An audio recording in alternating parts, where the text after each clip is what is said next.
I love the Pacific Northwest. This is a beautiful place. At the same time, that beautiful landscape is what's holding a secret from us. My brother's here somewhere, and I don't know where. The anguish of not having a body to bury, it haunts me. And we're going to pick up and down as my friend tries to fight it. Mark was known as the dog whisperer of Anacortes and the dog trainer to the stars. Down, thank you, eat. No sit, thank you, eat. My uncle could speak dog. His clients included CEOs, rock stars, professional athletes, anybody that it was anybody. It is hard to imagine that big of a force of life gone. I arrived at work as usual that morning. Things were just not right. My name is Amber Baker, and I worked for Mark Stover for close to 5 years. There was a heaviness in the air that morning. And the dogs were uncontrollable and would not stop barking. I walked up the driveway and saw blood. I called Mark for about 20 minutes straight. In the morning, I called him all afternoon. We realized that none of us had heard from him, and we realized that something was terribly wrong. I was very concerned that Mark was missing. Mark Stover was married to Linda Opdyke. She was tall, slender, beautiful. My brother adored Linda Opdyke. Linda Opdyke comes from a very wealthy family. I learned that they'd gone through a nasty divorce. This is war. This is goddamn war. You've worked my life enough. I ended up becoming stalked by him. And I can hurt you too, and I know how to do it. He broke into my house, into my bedroom with a gun. It was horrifying. Linda loves playing the victim. She loves the drama. I wanted him to just go on with his life and leave me alone. Miss Opdyke decided that she needed a bodyguard. I made a beautiful person by the name of Michiel Oakes. Their business relationship evolved into a romantic relationship. This case had elements of the classic love triangle. This is something that none of us would have ever imagined could have ever happened. I think Linda Opdyke knows more than what she's telling. If I could ask Linda Opdyke one question, it would be, where's Mark Stover's body? I've had no involvement in this. There is nothing there.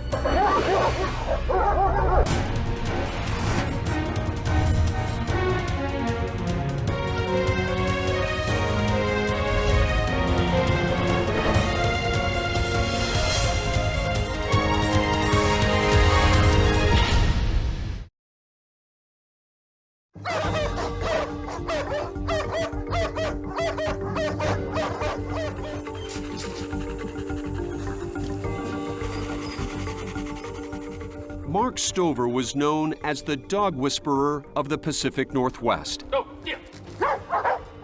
A man who could tangle with the most ferocious canine and bring it to its knees. He was almost more dog than he was human.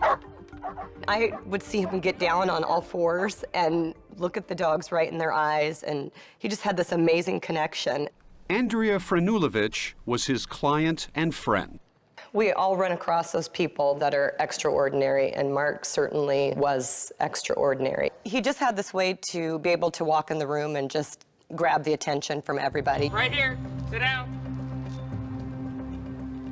An outdoorsman and avid hunter, he was also a history buff and gun collector with more than 30 firearms, says his sister, Vicki Simmons. Highly intelligent, well-read, excellent cook. He could be difficult. Hey, keep down. He could be pointed in his comments. A hard edge, Vicki says, that came from a tough upbringing. It wasn't a normal childhood. Survival was a pretty big item on our list. Their father died when Mark was just 18 months old. Then, a sister died. And my mother just had a very hard time. And an even harder time reining in her rebellious son. He was on a bad path. He got kicked out of high school for smoking dope. I think he was stumbling in the dark for a number of those years. And then a German shepherd named Gunther came into his life. Mark and that dog bonded that very day. It gave meaning to his life, gave purpose to his life. That dog saved him. Mark trained that puppy to become a search and rescue dog. He had found his calling, a calling that eventually led him to the woman of his dreams, Linda Opdyke. I was looking to do some training with my dog and went through the phone book and found him in the phone book. The daughter of multimillionaire Wally Opdyke, once co-owner of Chateau Saint Michel Winery and the K2 Ski Corporation, Linda was Mark Stover's type. Tall, beautiful, and rich. At first, the feeling was not mutual. I felt he was very arrogant, actually rubbed me the wrong way initially, but yet he seemed also to know a fair amount about dogs, so I thought, let's try this out. In Linda Opdyke, Mark Stover had met his match. This one-time junior Olympic equestrian could shoot and fly cast as well as he. The high school dropout who came from nothing and the elegant beauty born of privilege fell in love. He was incredibly bright, eccentric, charismatic in many ways, very witty. 3 months into their relationship, they opened a dog training business on a private island owned by Linda's parents, Kickett Island. So it was kind of almost a health spa for the dogs there, and we'd take them down to the beach and swim them. People really did enjoy bringing the animals there, and it did grow rapidly with that. By 2002, Stover and Opdyke had grown into $1 million a year enterprise. And after 11 years together, Linda and Mark finally decided to get married. Welcome to the Opdyke family. Father Wally toasted his new son-in-law. But Linda's mother, Nancy Corbin, wasn't celebrating the moment. Mark is not a choice I would have made for Linda. From the beginning, Mark showed an arrogance where he wanted to isolate Linda. All bad signs. Didn't listen and should have. Linda says the dark corners of Mark Stover's personality began to emerge more frequently. The last few years of being in a relationship with him was incredibly difficult. The more the business began making money, the more obsessed he became with the money. I would buy maybe a $5 item at the grocery store, and he would be in a rage about it. Like what? Like buying what things? For example, an avocado that was too much money. Excuse me, you guys have $1 million business. He's upset that you bought an avocado? Yes. I recognized Mark was really somebody different than what I had thought he was. He was in rages and had tantrums all the time, every day, and it was very, very difficult to live with.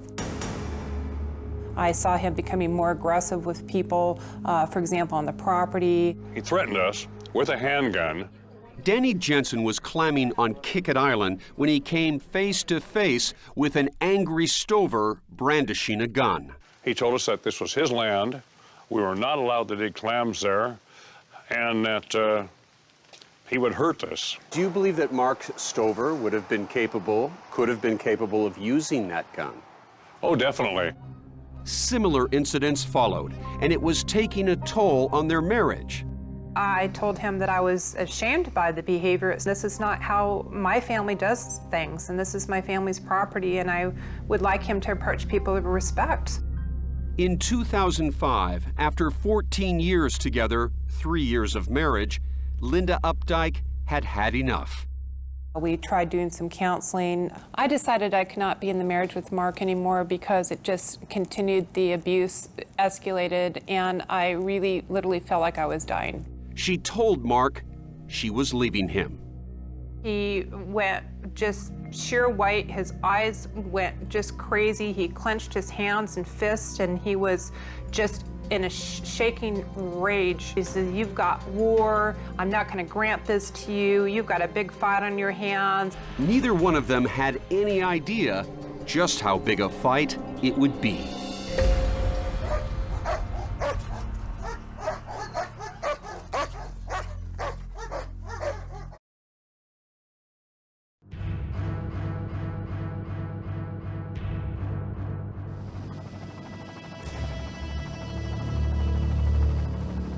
When Linda Opdyke asked Mark Stover for a divorce, she moved clear across the Cascade Mountains to Winthrop, Washington, hoping to start over. I just wanted to go on with my life, and I wanted Mark to go on with his life.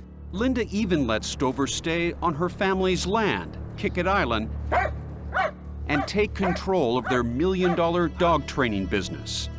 I received no buyout for the business. Why were you doing that? Why were you giving up so much to this guy? I wanted my life. I wanted to get away safely. I wanted him to leave me alone. Did it buy peace for you? No, it didn't. In fact, it got worse, much worse. This is war. This is goddamn war. You've worked my life enough. Linda says he tracked her every move. He was driving all over the state to try to find me. I probably had 50 to 100 calls on any given day. He told me that he would hunt me down and he was going to ruin my life. He pursued her relentlessly, says Linda, traveling 150 miles through the wilderness until he found her mountain hideaway. All of a sudden, I look up on the hill and I see Mark Stover hunkered down with a hunting rifle pointed right at me through the window, looking through his scope. And you thought at that moment you might get shot? Absolutely. And now Linda says he was armed, he was dangerous, and inside her house. I was in bed about 9 o'clock at night, and he walks in and he's got a gun in his hand. He put the gun right next to my head on the pillow, and he got down on his knees and he was pleading with me to not leave him or the marriage. Do you believe Mark Stover was capable of killing you? Absolutely, I do. He was very capable of killing me. Terrified, Linda finally called the local sheriff, Frank Rogers. What did she fear could happen? She didn't know what he could do, that maybe he would harm her, that maybe he would try to kill her. When you hear these stories that your brother was kneeling with a gun in his hand, do you believe that's true? I think that some of the stuff could be true, might be true, but it was hard for my brother to lose someone he loved. That was difficult for him, and he would take a while to find his bearings and move on. But Linda says her home security cameras show Stover was not moving on. That's him, she says, lurking outside her home at 2:30 a.m. Every single moment you're wondering when you walk out the door, is he going to be there? Is he going to come in through the front door? Would he break in through my bedroom window? And I never know when he was going to show up. This idea that Linda was fearful of her life and scared and didn't want to go outside and all this because of my brother, I don't believe a word of it. It seems like the truth is it's just the opposite. In fact, Vicky believes Linda was baiting her brother. She had an affair with the best man at their wedding, John Bonica.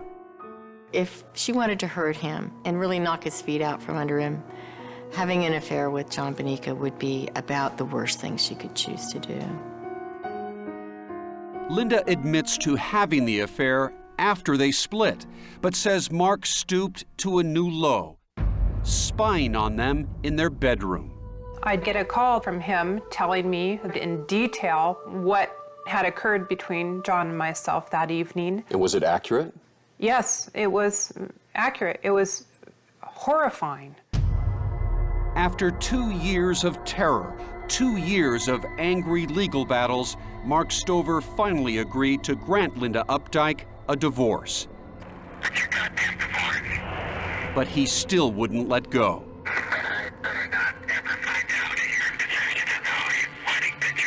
He began oddly fixating on their wedding photos, demanding Linda give them back. She said she didn't have them.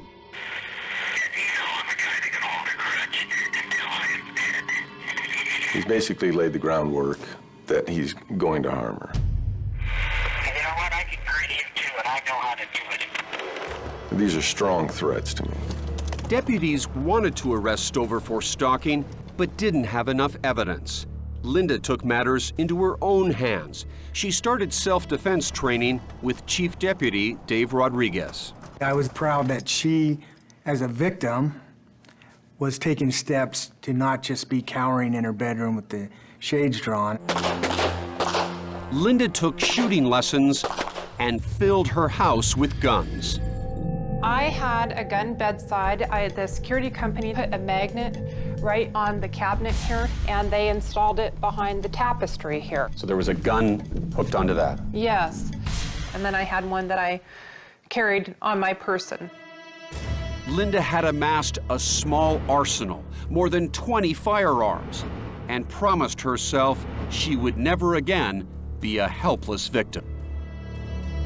Were you ready to shoot Mark Stover if you had to, in this house? Yes. No matter how much I would not have wanted to do that, I was prepared that if it were he or me, it was not going to be me.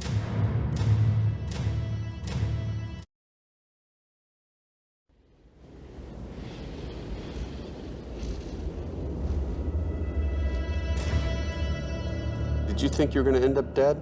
Yes, I really did. With a stockpile of weapons inside her home, always within arm's reach, Linda waited for what she thought would be a final, fatal showdown with her ex-husband, Mark Stover. You're constantly living with a fear of when is he going to get you? And you never know when it's going to happen. Or what will set him off. He left this voicemail on his 56th birthday. My last birthday. I don't know what happened, but I'm about to get better. What does that tell you? That's a man that's ready to check out and take somebody with him. Despite their worry, deputies still didn't have the evidence they needed to arrest Stover for stalking. Then they caught a break. As I pull up here, I notice there's a white station wagon here, and there's a gentleman over at Linda's trash cans taking the trash out of the trash cans. Right across the street here. Right across the street. Linda's neighbor, Ruthie Hagemeister. I said, "Excuse me, who are you?" He says, "My name is John." I go, "Why are you taking my friend's trash?" And he's like, "I have permission to take the trash." Ruthie knew his name was not John, it was Mark Stover. She immediately called Linda. Linda called the sheriff's office. Our deputy saw the vehicle that was described, pulled him over. It was Mark Stover, did have the trash, and he arrested him. Finally, the Okanagan Sheriff's Department had the evidence to charge Mark Stover with stalking. But instead of going to jail, He got a slap on the hand, and it was very disheartening to me. Stover agreed to a plea deal and was placed on a year's probation. He was also ordered to surrender all of his firearms. From that moment on, Julia believes her uncle never threatened Linda again. When Linda Opdyke took my uncle's guns away, that was it for him. She knew how much he loved to hunt. That made him completely done with her. Julia believes it was Linda who couldn't let go.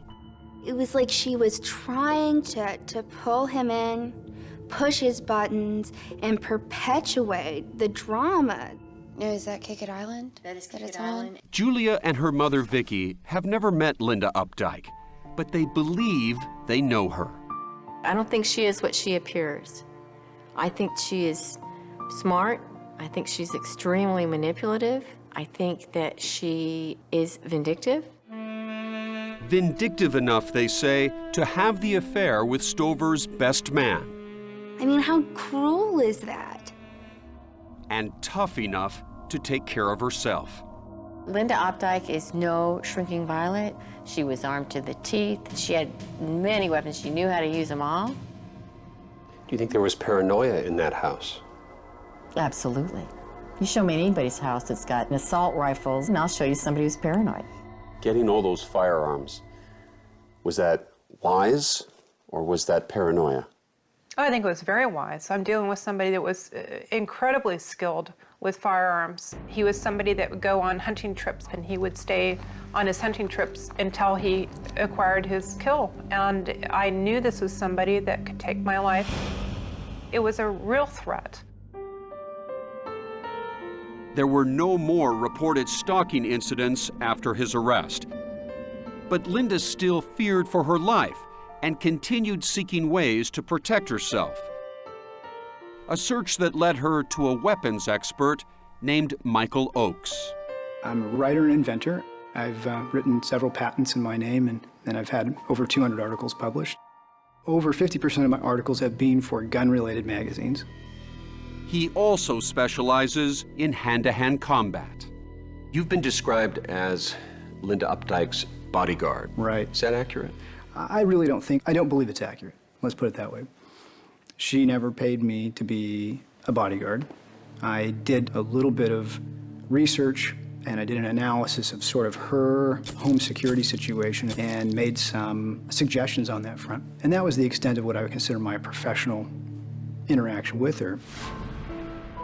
But their personal relationship began to flourish. Gradually, long talks about books over coffee turned into love poems over wine. My world before me is perfect. There's nowhere else I want to be except laying underneath the stars, hand in hand, you and me. She's almost 6 feet tall, and I'm 5'6". She's never had children. I have 4 children. So it was an unlikely romance. Did you fall in love with her? I did. Michiel is somebody that, honestly, I have been waiting for my whole life. I went through all of this hell in my previous relationship, and I felt like I'd done everything right, learned what I wanted in a relationship with a person, and here he was. Oakes became a single father when his first wife left him with their 4 kids. Amanda is his oldest daughter. He's definitely a super mom, stay-at-home dad. I feel truly thankful to have him in my life. He is sincere, he's genuine, he's caring, he's loving. He's also more complicated than he appears, says his second wife, Jennifer Thompson. They lived as a blended family, her 2 boys, his 4 kids, before divorcing in 2008. Michiel Oakes had a dual personality. By day, he was a family guy, and in his head, he had this whole other reality, this action hero persona. Michiel saw himself as a protector of his children, of his family, and of all the people who couldn't defend themselves in the world. In Linda Opdyke, he found his perfect match, says Julia. Linda Opdyke and Michiel Oakes are a disastrous combination of neediness.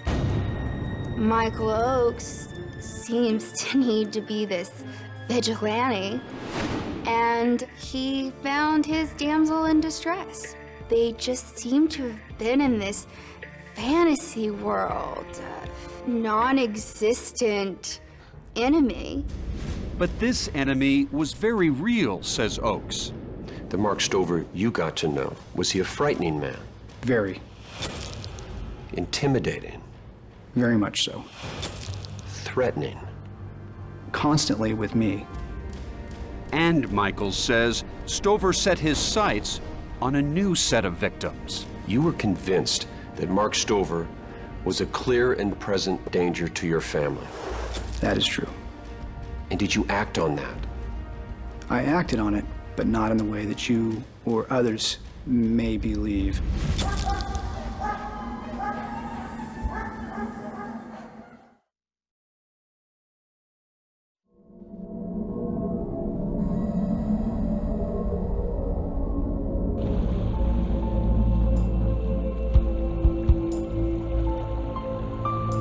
In the summer of 2009, Mark Stover's friends say he finally put the anger and hurt of his divorce from Linda Opdyke behind him. He was starting all over and building on so much more solid ground. Stover relocated his business from Kickett Island to his new home in Anacortes. He even met a woman he wanted to marry, Teresa Vokes Michael. And was he a happy man? He was like a kid, you know. He was joking with me all the time, and he was always fun. He was very happy. And not at all like the monster described by Linda Opdyke, says private investigator Lee Heron. Mark Stover was a wonderful guy, beloved by his clients, by his friends, by his family. Clearly, he also had his enemies. Mark Stover, the stalker, was about to become Mark Stover, the stalked. Skagit 911, what's your emergency?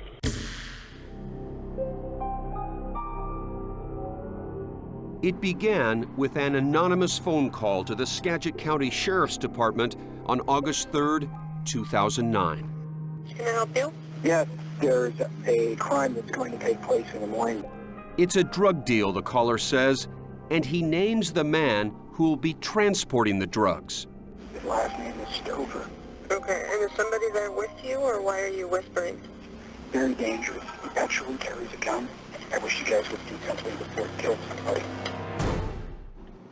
Mark Stover was pulled over the following day. Police found a small metallic box on the undercarriage of Mark's vehicle, which contained a couple of marijuana cigarettes and some very low-grade cocaine. Stover was not arrested, pending further investigation. But he was so alarmed, he hired Heron to get to the bottom of it. It was such a deliberate act. It said, "We're setting you up. We want you to go to jail." All he kept saying is, who would want to destroy me? Who would want me out of the picture? Who would want to destroy me like this? And I didn't say anything, and he says, you know who I'm talking about. He told me that he suspected that Linda Opdyke and or her father were out to get him. He told me that he would not be surprised if they wanted to have him killed. Investigators never found any evidence that either Linda or her father Wally were involved in the drug plant, or that they plotted his murder. But Stover continued relaying his fears about his ex-wife. He was very fearful. He told me, he said, she will not rest until I'm dead. Mark Stover saw his own death. Without his guns, Stover had one last line of defense: his attack dog, Ding. Ding was utterly devoted to Mark. Ding would have done anything that she could possibly do to protect her master. Ding would be put to the test on a Wednesday morning before dawn, October 28, 2009. Amber was the first employee at work that morning. And the dogs were uncontrollable and would not stop barking. She walked up to the house. On my way up the hill, I noticed some blood in the driveway, and my thought was, oh my gosh, what did that dog kill now? She then went to the back door. The door was locked, which it was never locked because he had Dingo and she was a protection dog. I turned the handle, but I didn't want to knock. Amber then made a decision that may have saved her life. She left. You realize today that the suspect was very likely in the house at that time. And you understand that if you had gone in, what could have happened to you? I want to believe that Mark protected me that day, and I know in my heart that he did. Another employee, Stephanie Poor, arrived shortly after Amber left. She noticed that Mark's white station wagon was backed up to the door. I saw who I thought was Mark going into the house and coming out of the house, putting stuff in the back of the hatch. So he got in his car and he just screamed down the road, didn't hardly stop at all at the street, and then just took off. Minutes later, Stephanie went up to the house to use the bathroom. And so I opened the door and it was just like a blast of bleach. She looked down and saw 3 splotches of blood. There was a sense in the house that was very uncomfortable, made me very uncomfortable. I can only describe it as evil. And I wanted out of there as quick as I could. And all day I tried Mark on a cell phone, and it was so unsettling that he had not called me back. The next day, still no Mark Stover, no return calls.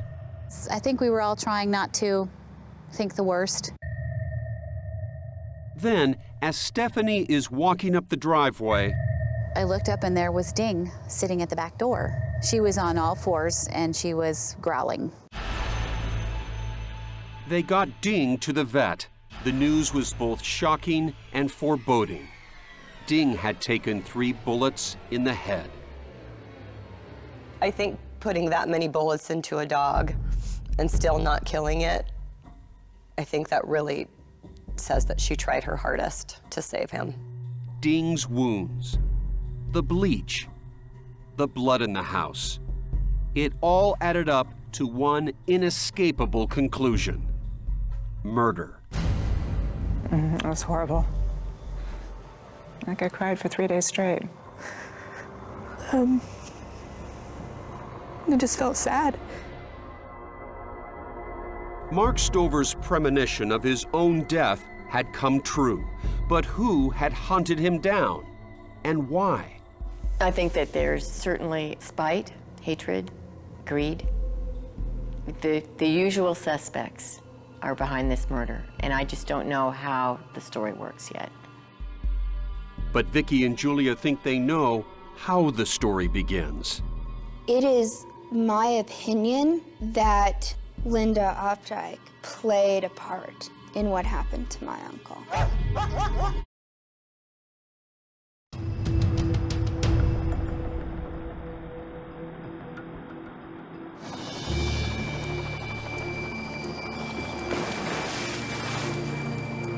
There's only 2 places on the lake that he could have dumped a body. Convinced Mark Stover had been murdered, Ease up your speed just a touch. police search remote mountain lakes and lower a mini sub to scour the sea floor. But nothing is found. I have complete certainty that everywhere we looked, he's not there. Union 36, Cascade. Detective Dan Luvera of the Skagit County Sheriff's Department searches Stover's house for clues. I believe that Mark Stover fell somewhere right in this area here. The blood on the walls, the blood on the carpet, it told a story of what took place. Traces of a murder, but no trace of Mark. 24 hours earlier, Skagit 911, what's your emergency? Tammy Gilden and her mom report a trespassing. I need a sheriff to come out here to Summit Park Grange. 2 vehicles, including Mark Stover's missing white station wagon, are illegally parked. Tammy sees a man moving a large object wrapped in plastic from the wagon into a black SUV. My first thought was, oh, a body. I've got a license plate for one of them. And what's the license plate number? 09.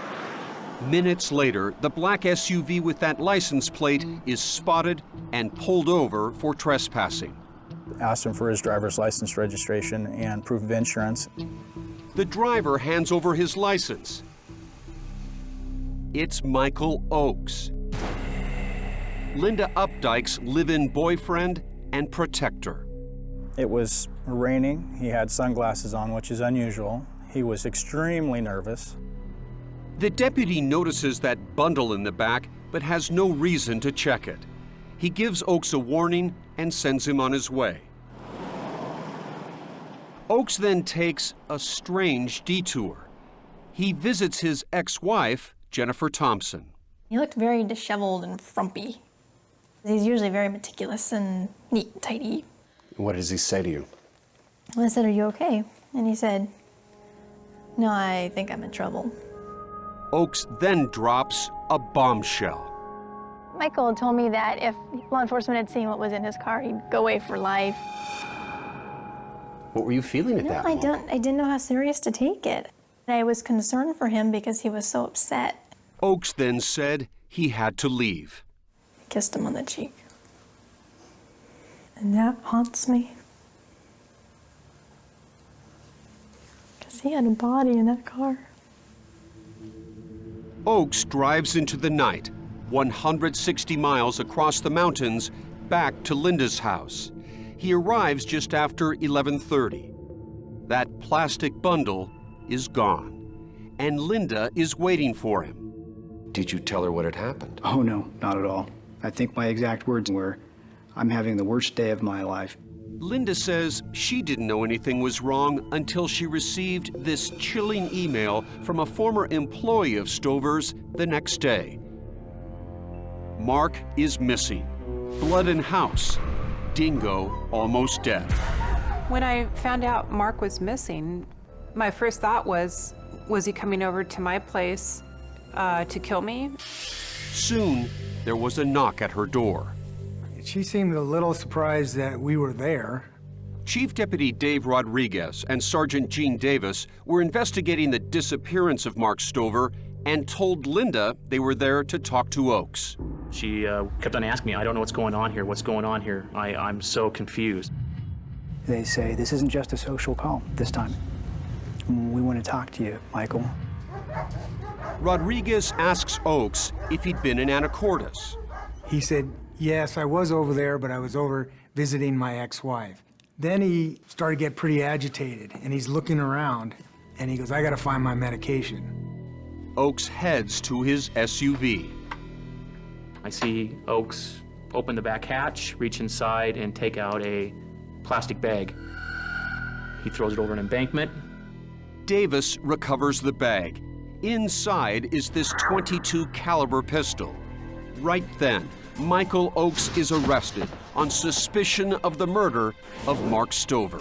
I thought this had to have been just a misunderstanding or a mistake, and that this would be cleared up very shortly. But Detective Luvera was sure he had his killer. Did you set out on the morning of October 28th, 2009 to murder Mark Stover? I most certainly did not. Michael would not want to kill anybody. That is contrary to everything about Michael.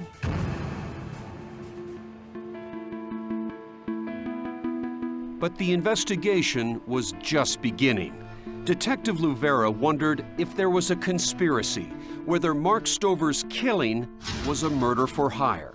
Did you want to talk to Linda Opdyke? Oh, most definitely. Did she agree to speak with you? No, she did not. Why not? That was our question. Why not? Investigators were now turning their attention to the heiress from one of the most powerful families in the state of Washington. I've had no involvement in this. There is nothing there. My dad is a loyal father. He is not a murderer. Michael Oakes told me that he was in the small percentage of people who could kill without remorse. I was driving there to be there at a prearranged time, a time demanded by Mark Stover himself. This case is not a matter of self-defense. I lived in constant fear. This is a case of cold-blooded murder. He started leaving a handgun in my room. That's how I was trained. Michael Oakes came to my uncle's house that morning to assassinate him. Michael Oakes is not a murderer.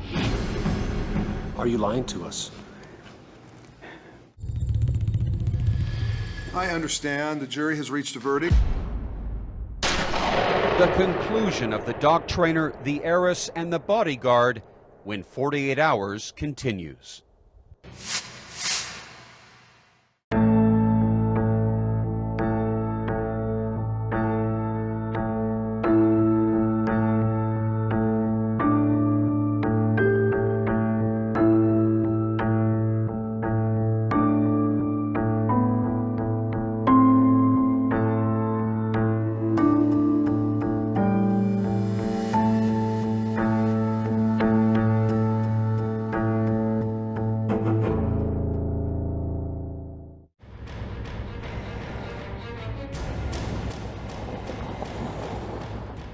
Imagine every day living in my home and wondering whether Mark Stover was going to show up or not.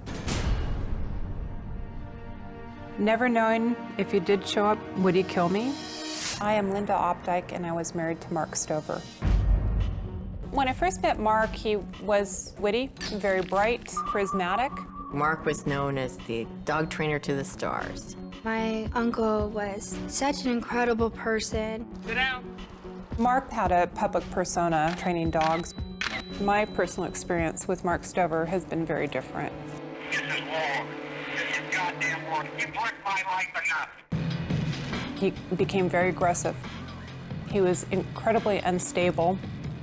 And finally, I had to leave. It was a nasty divorce. Things got ugly. He broke into my bedroom with a gun. Linda Opdyke met a man named Michiel Oakes. Michael's role became more of a protection person for Linda. Their business relationship evolved into a romantic relationship. After a few years of difficult times, I finally ran into somebody that was very, very special to me. I kind of felt it was God's gift for being able to get through the other. I absolutely do not believe that Linda Opdyke was in love with Michiel Oakes. I think that he was just the perfect guy to do her dirty work. Michiel Oakes left Winthrop, Washington around 2:30 in the morning, headed to Mark Stover's house. I was driving there to be there at a prearranged time, a time demanded by Mark Stover himself. This is a case of cold-blooded murder. My name is Dan Libera, and I'm the lead detective in the Mark Stover murder. I believe Michiel Oakes was hired to kill my uncle. I'm not a hitman. I'm a single father of 4. My dad is nothing like what they're portraying. He is not a murderer. It is my opinion that Linda Opdyke played a part in what happened to my uncle. I've had no involvement in this. There is nothing there.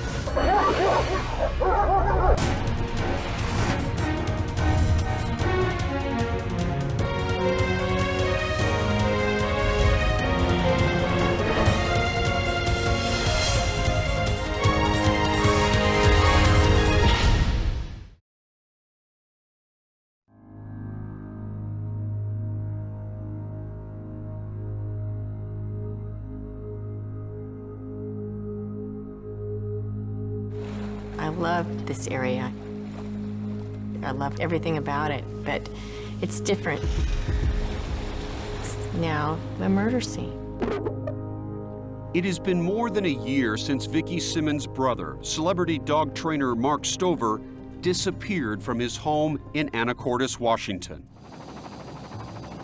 Police scoured the surrounding waterways. Mark Stover could be anywhere. He could be in a shallow grave. He could be in several pieces. We still don't know. In the months before he died, Mark Stover feared someone was out to kill him. Terrified, he hired private investigator Lee Heron. He thought he was being followed and that he was concerned for his own life. It's almost as if he had a premonition that he was going to die.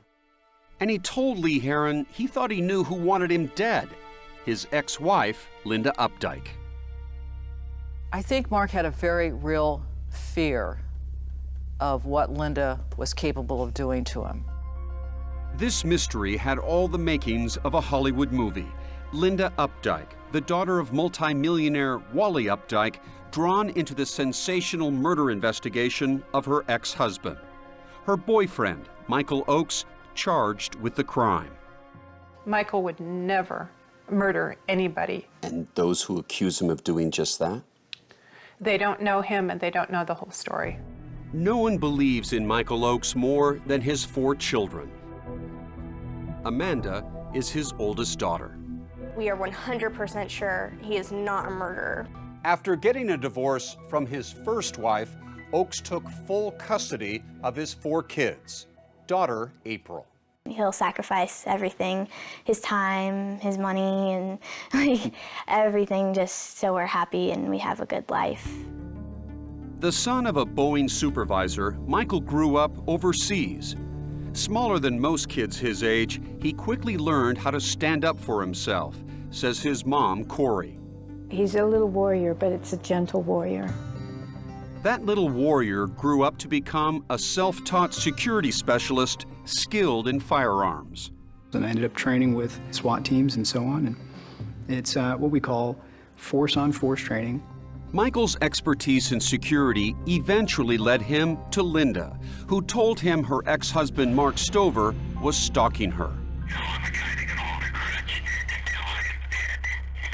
Michael did an initial assessment for me and looked at the situation, my records and files, and saw what I was dealing with. She confided in him. The threats. And he told me that he would ruin my life. The menacing phone calls. But I can curse you too, and I know how to do it. The fear. It was horrifying. Linda had turned her home into an armed fortress with more than 20 firearms and a video security system. I remember thinking, this can't be real, because no woman alone could go through this amount of harassment. Despite getting a protection order against Stover, the fear lingered, and Michiel Oakes was there to protect her. They grew closer and fell in love. It's a beautiful love. It's, in my opinion, it's legendary. It's something that you read about in romance novels or movies. Michael and his children moved into Linda's home in Winthrop.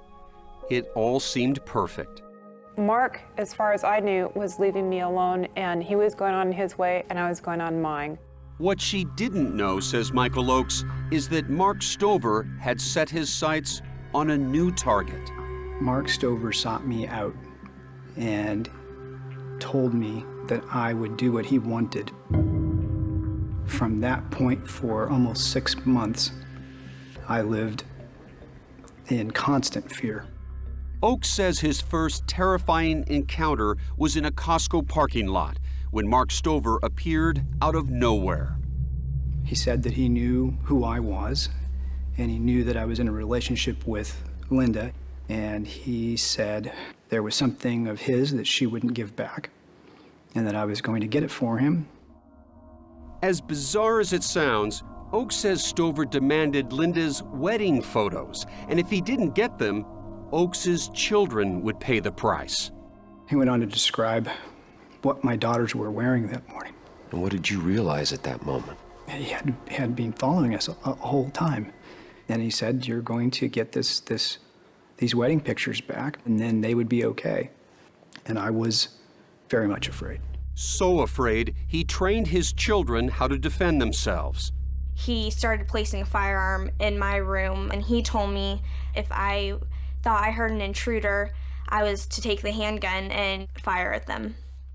Oakes says Stover's obsession with those wedding photos went on and on. He demanded secret meetings, including 2 at this church in Anacortes. Did Michael tell you that Mark Stover approached him and told him information about the kids and demanded wedding photos?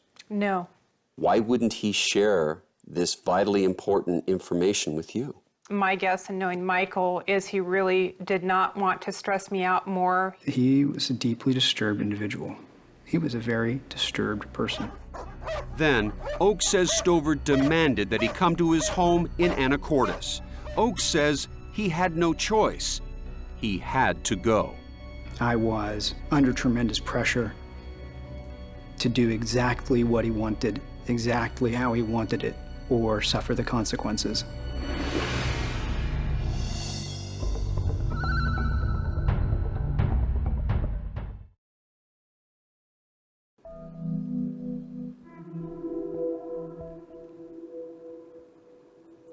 October 28, 2009, 2:30 a.m. Michiel Oakes is captured on Linda Opdyke's security cameras leaving her home.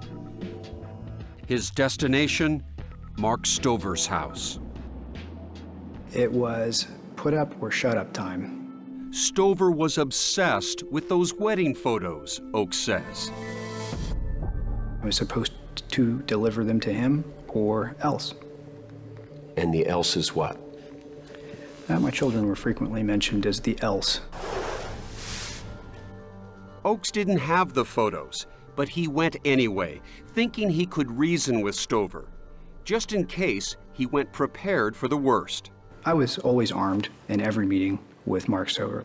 I had worn my Kevlar vest to every one of those because he was getting progressively less patient with me. Oakes says he parked his car down the road and walked to Stover's house. Once inside, Michiel says Stover left him alone. Moments later, he returned with a gun. He caught me totally by surprise and shot me in the vest. And in the struggle, he was not wearing Kevlar, and he was shot. What gun was Mark Stover killed with? His own gun. So what are you telling me? You shot Mark Stover in self-defense? Absolutely. Next thing he knew, says Oakes, he was outside and staring into the ferocious face of Stover's guard dog, Ding. The dog came at me. I had to shoot the dog.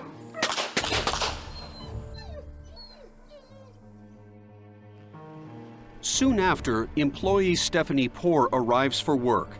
She sees a man at the top of the driveway. I saw who I thought was Mark going into the house, coming out of the house, putting stuff in the back of the hatch. What made you think it was Mark? Because it was his hat and his jacket, and why wouldn't I think it was Mark? Having put on Stover's trademark hat and coat, Oakes loads the dead body into the back of Stover's station wagon and tears off. It was the worst moment of my life. I wanted him to be alive still. I would never harm anybody for any reason except to defend my family, myself. Lead detective Dan Luvera isn't buying it. Do you believe that Mark Stover threatened Michiel Oakes' children? No, not at all. You don't think it happened? I don't think it happened. In fact, Luvera doesn't believe any of Oakes' story. I believe Michiel Oakes went to Mark Stover's house that day with a mission, and that mission was to kill him. After fleeing, Oakes drives Stover's station wagon to this parking lot. A woman calls police. There are two vehicles facing back to back. Looks like somebody's transferring something back and forth. Was it the body? If it was self-defense, asked Luvera, why did Oakes move it? Why didn't he call police? And why did he drive to meet Jennifer Thompson, his second wife who he divorced in 2009, just hours after the shooting, and tell her this disturbing story? The tension was so thick. The unspoken was so loud. He was just noticeably agitated and not okay. They went for a walk down by the water's edge. Well, I said, "Are you okay?" And he said, "No, I think I'm in trouble." Michiel told me that if the police saw what was in the back of his car, he'd go to prison for life. Jennifer says Michiel then implied that whatever he'd done, he'd been hired to do it. Michael told me that it was a job gone bad. Now, Jennifer believes he was talking about a murder for hire. I believe Michael Oakes is the hitman. He took on a job to go take someone out. Jennifer believes that Michael had long been a killer in waiting, based on his unusual philosophy.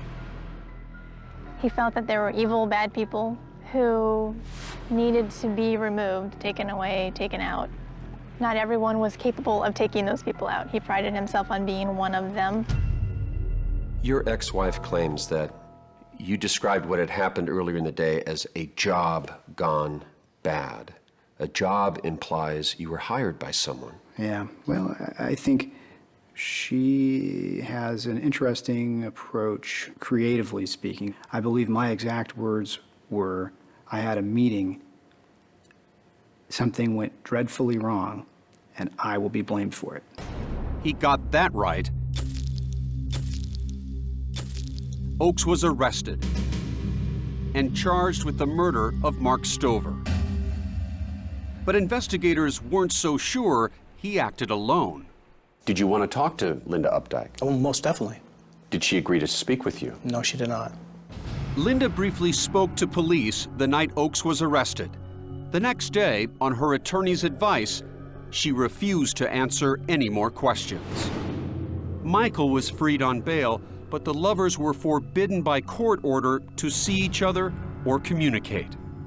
I think Linda Opdyke knows more than what she's telling. Like, how did Michael Oakes know to put on Mark Stover's trademark hat and coat the morning of the murder? Linda knew his favorite hat. She could have described it to Oakes. Investigators believe that you must have given Michael details of Mark Stover's life, what hat he wore during the day, what car he drove. That's simply not true. The implication was that Michael was hired by someone to go over and kill Mark Stover.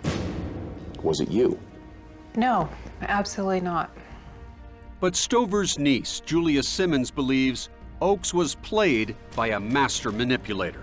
I'm sure Linda just had him so wrapped around her little finger, she could have gotten him to do anything.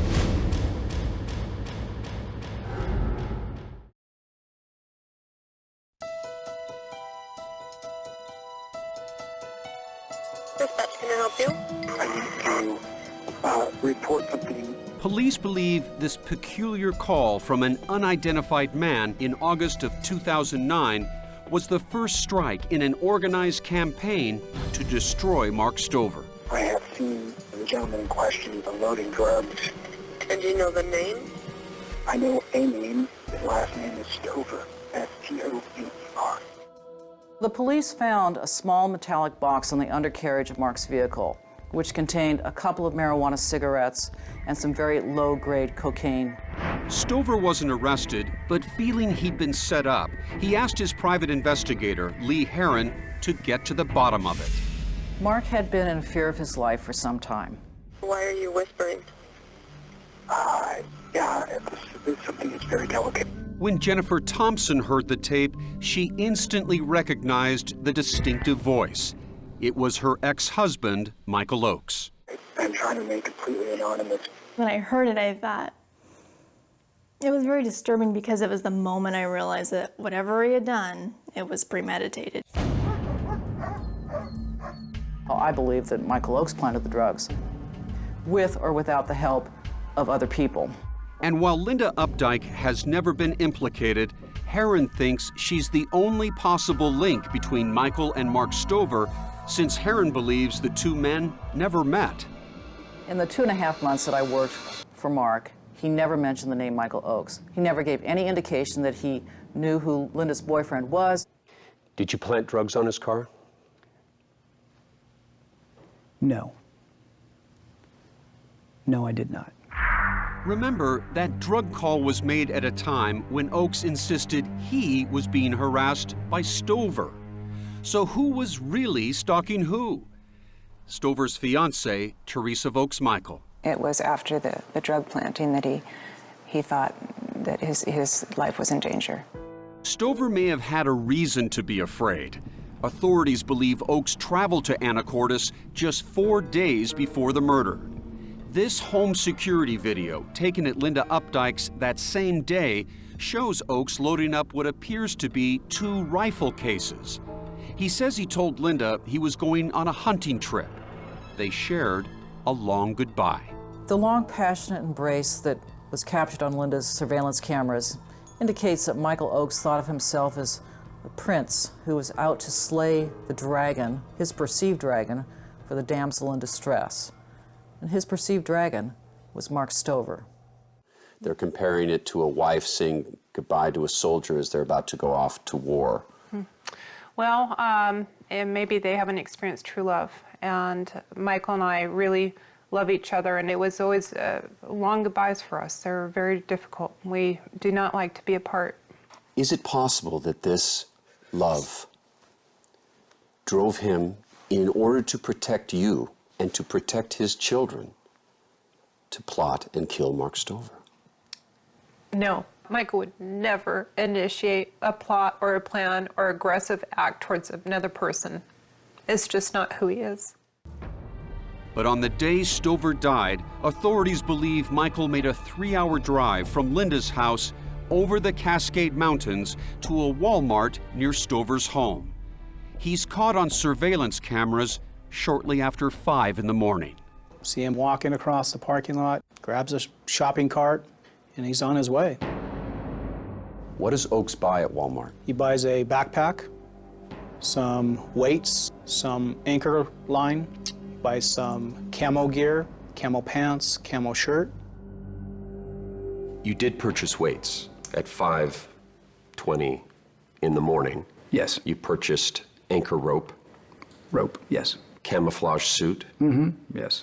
Now, does that sound like someone who's buying supplies for a meeting or someone who is buying supplies to go kill someone? A meeting with Mark Stover where you're carrying guns and you're wearing body armor is not exactly a meeting at Starbucks. Famed defense attorney John Henry Brown, who once represented notorious serial killer Ted Bundy, says there's no connection between Oakes's Walmart shopping spree and murder. Michael did not go to that meeting thinking everything was going to go smoothly. Michael was prepared to defend himself that day. That doesn't mean he went there with premeditation.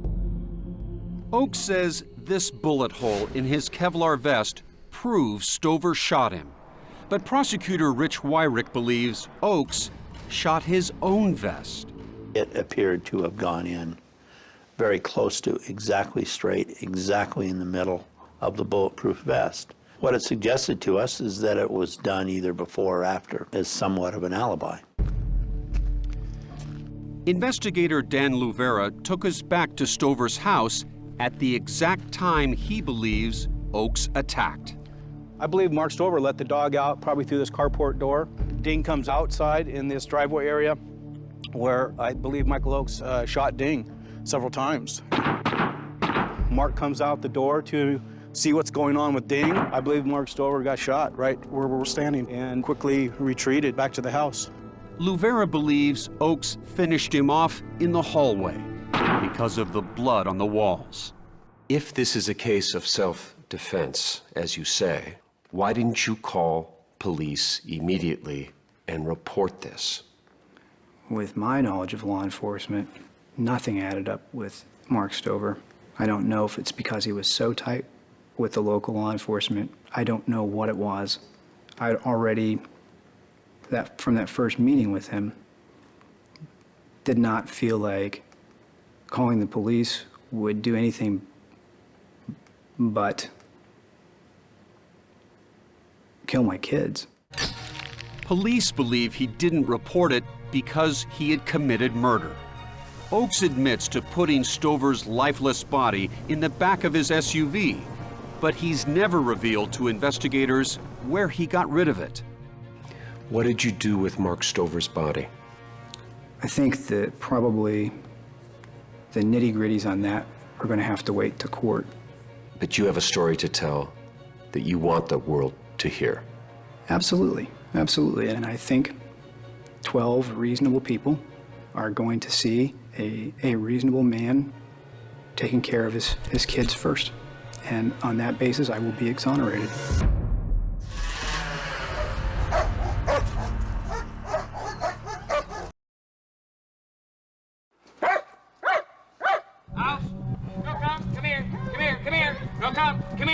Right here. Sit down. Nearly 1 year to the day Mark Stover was gunned down at his house, Michiel Oakes goes on trial for his murder. Number one, Mark is dead. Number two, that the defendant killed him. Prosecutor Rosemary Kaholakula begins the case by connecting the dots between Oakes and Stover's ex-wife, Linda Opdyke. Ms. Opdyke was armed to the teeth. Mr. Oakes became her bodyguard. A bodyguard, prosecutors say, who became an assassin, shooting an unarmed Mark Stover in his home. Mark's house was searched after his disappearance. There were no guns found in his house. He didn't have any. They meticulously present a mountain of evidence against Oakes, beginning with 2 women who saw him moving what may have been Mark Stover's body. And he had a big, huge wad of plastic, a big roll of plastic. The jurors see that damning Walmart video and learn about shell casings recovered from outside Stover's home that match Oakes's .22 caliber pistol. You may call your next witness. Then, Jennifer Thompson, who asked her face not be shown in court, tells the story that links her ex-husband directly to Stover's killing and suggests it may have been a murder for hire. He said he was doing a job and something went wrong. If the jury believes your testimony, he's likely to go to prison for decades. It just was a matter of right and wrong, and I can feel bad and I can cry over it, but he killed someone. How do you not go forward with that?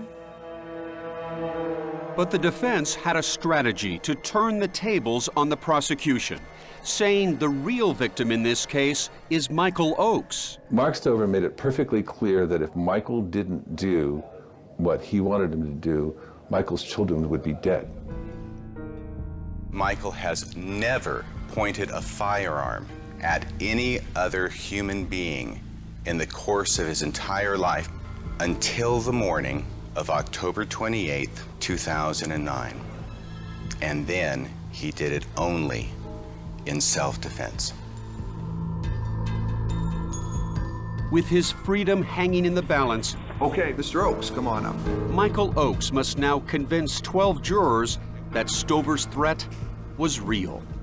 And he said that I was going to do what he wanted, and he began to describe.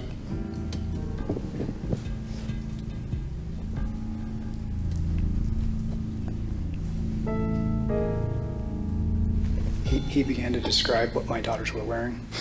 You mean to school? Yeah, that morning, that day.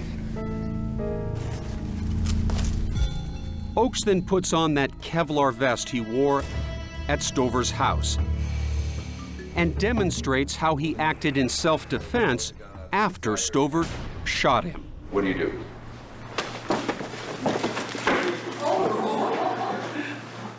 I don't think we were expecting that.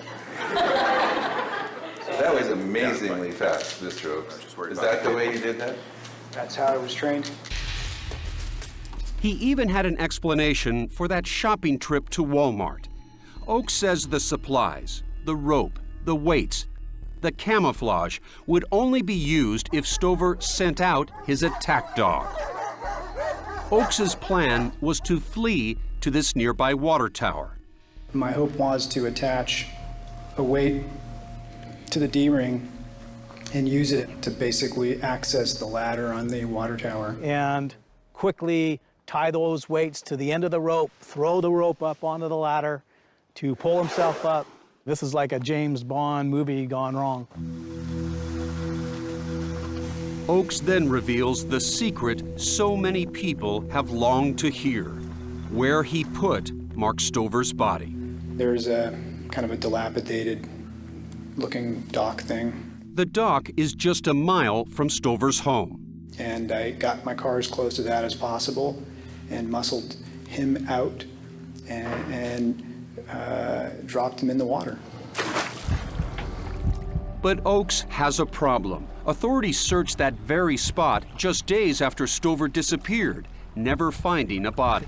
I know Michiel Oakes doesn't want us to find the body because it's going to tell us that Mark was probably shot in the back of the head or in the side of the head. It's going to tell us stories that Michiel Oakes does not want us to know. Are you lying to us? It's a natural question, and it's a question that I respect from anybody. I am telling the truth. Are we ready? Oakes' defense team is now ready to call a dramatic witness, a former employee who will crush investigators' claims that Stover was unarmed. Sit down. Stay. Her name is Megan Mattia.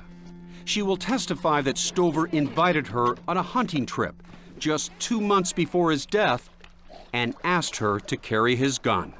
It was my understanding he was going to go get a gun out of his safe from wherever he was storing that. Megan is also the only other person who can back up Oakes' claim that Stover was indeed stalking him. Mark told Megan Mattia that he saw Linda and Michael in the Costco in Kennewick. The same Costco where Michiel Oakes says Stover first confronted him. He said, "You're the guy that's my wife." But in a decision that cripples the defense, the judge rules there is no way to verify that Megan's story is true, and she is not allowed to testify. The Costco episode. That is hearsay. Michiel Oakes' life now depends on someone who had remained in the shadows, refusing to speak to investigators. His lover, Linda Opdyke. She is now willing to come forward to save his future. Hearing what happened to Michael and that he ended up being a victim of stalking, it was really important for me to stand up and talk about that. You may call your next witness. Ms. Opdyke, if you'd raise your right hand. Linda begins by telling the jurors just how dangerous Mark Stover could be.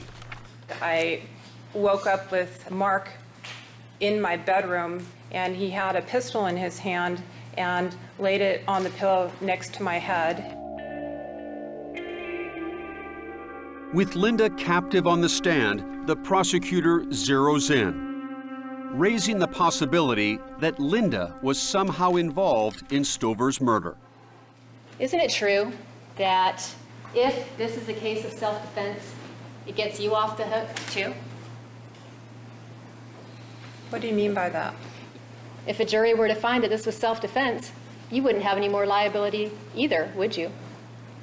I have no liability in this case. In fact, prosecutors have never charged Linda Opdyke with any crime. Was Linda Opdyke involved in the death, in any way, in the death of Mark Stover? Not at all.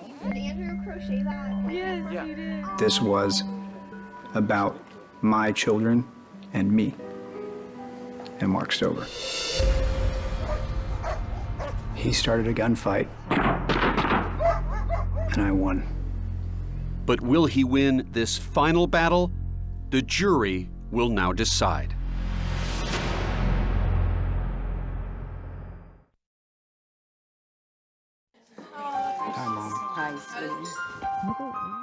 With the jury deliberating his fate, Michiel Oakes and his family come together and wait. I just cannot believe that God put him in my life and we have the possibility of him not being in my life. As the agonizing wait drags on, 1, 2, 3 days, Mark Stover's sister Vicky worries the jury is deadlocked and prepares herself for the possibility of an acquittal. Being a woman of faith, I know that everything done in secret will eventually be shouted from the housetops. The truth will come out eventually. Inside the courthouse, the jurors comb through the mountain of evidence. It was absolutely overwhelming. I've made a timeline based on the evidence. Assembling a 20-foot timeline and elaborate fact sheets to help them find the truth. We had only his words, the fact that there's no body, some things related to the bullets that injured Dingo. He took extensive preparations. I just kept thinking, if it was really self-defense, why didn't he call the police? After 4 long days of examining the evidence, the jurors voted for the first time. It was unanimous. I understand the jury has reached a verdict. Stover's family and the investigators gather on one side of the courtroom, the Oakes clan on the other.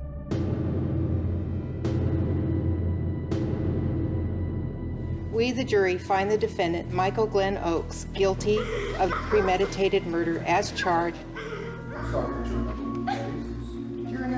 Tragedy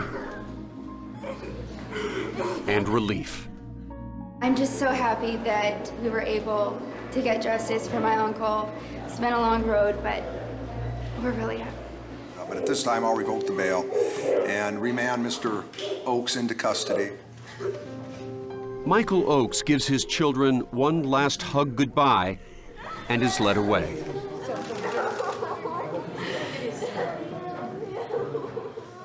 We had, nothing but expectations that this would work out, and it was like beyond shock to hear that guilty verdict. Juror Tom Jenkins. What would you tell Michael Oakes' children? That I truly wanted to believe his story. I did everything I could to try to believe his story, but there wasn't enough facts. 5 weeks after the verdict, Michael Oakes heads back to court for sentencing, He was an extremely intelligent, witty man with a phenomenal gift. where he must listen to Mark Stover's anguished loved ones describe their grief. Until the day I die, I will always wonder, what happened that morning? Why was he murdered? Where is my brother? Michael Oakes' mom, Corey, begs Judge Mike Rickert for mercy. She starts out calmly He's got a gentle heart. and builds to a fervid pitch. I can see it. I can hear what he said. When the gun went off, he sat there beside him. He sat there beside him and didn't know what to do. A desperate mother pleading for her son's life. So I trust that you will be merciful. After listening carefully, the judge addresses Michael Oakes. I almost have more questions now than I had when we picked the jury. He goes on to say it's a simple story, one that is played out through the ages. How does the knight win the hand of the princess? He goes out and he slays the dragon that's chasing the princess. As for Michael's claim of self-defense, I believe that the calculating and manipulative plan was something that I hadn't seen to that degree in a long, long time. I don't know where Mr. Stover is, but I'm pretty sure I know where he isn't. And that's off the dock at the end of the Swinomish Channel. And I also felt that the cruelty to not disclose where the body was, that struck a chord in me. I would sentence you to 320 months in the Department of Corrections. Michael Oakes gets the maximum sentence, 26 years behind bars, no chance of parole.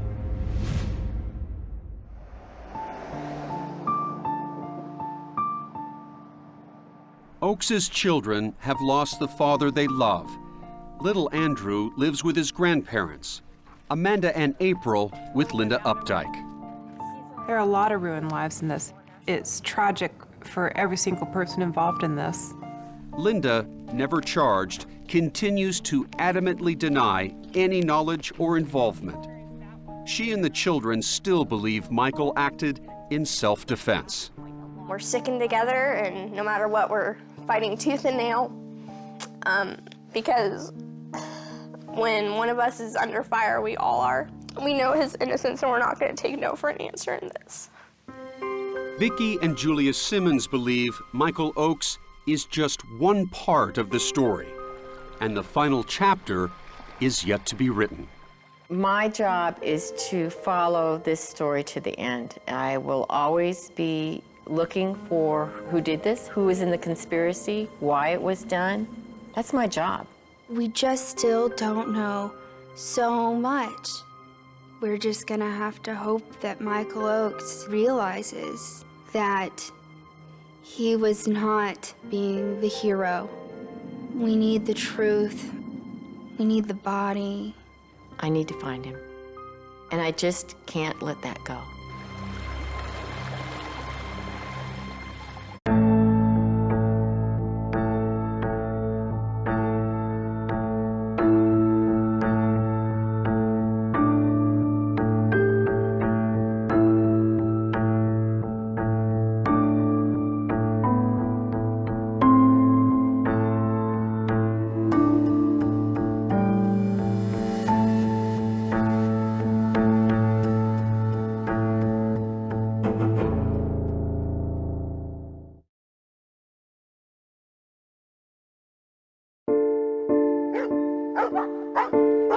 I remember being woken up early in the morning by a hellacious barking.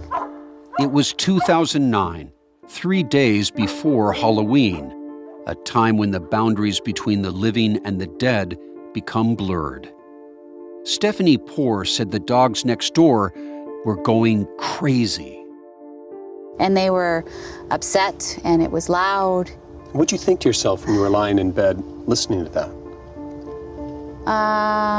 Something was going on over there, and I wanted to get some more sleep, and I was going to have words with Mark.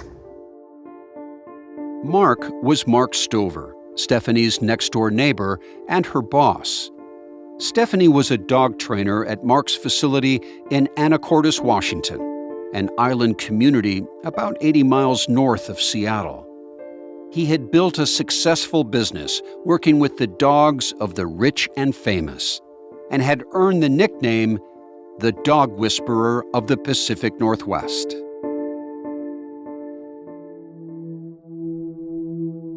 That morning, Stephanie made her short commute to work. She assumed Mark had already left to meet a client in Seattle. And I'm on the phone leaving a message with him, and he's in the driveway. The car is in the driveway, parked up by the house. And I'm thinking, wow, that's weird, because he's probably going to be, a little antsy because he would have rather been gone by now. Mark had a reputation as a bit of a pit bull, intimidating and impatient. I saw who I thought was Mark going into the house, coming out of the house, putting stuff in the back of the hatch. Well, what made you think it was Mark? Because it was his hat and his jacket.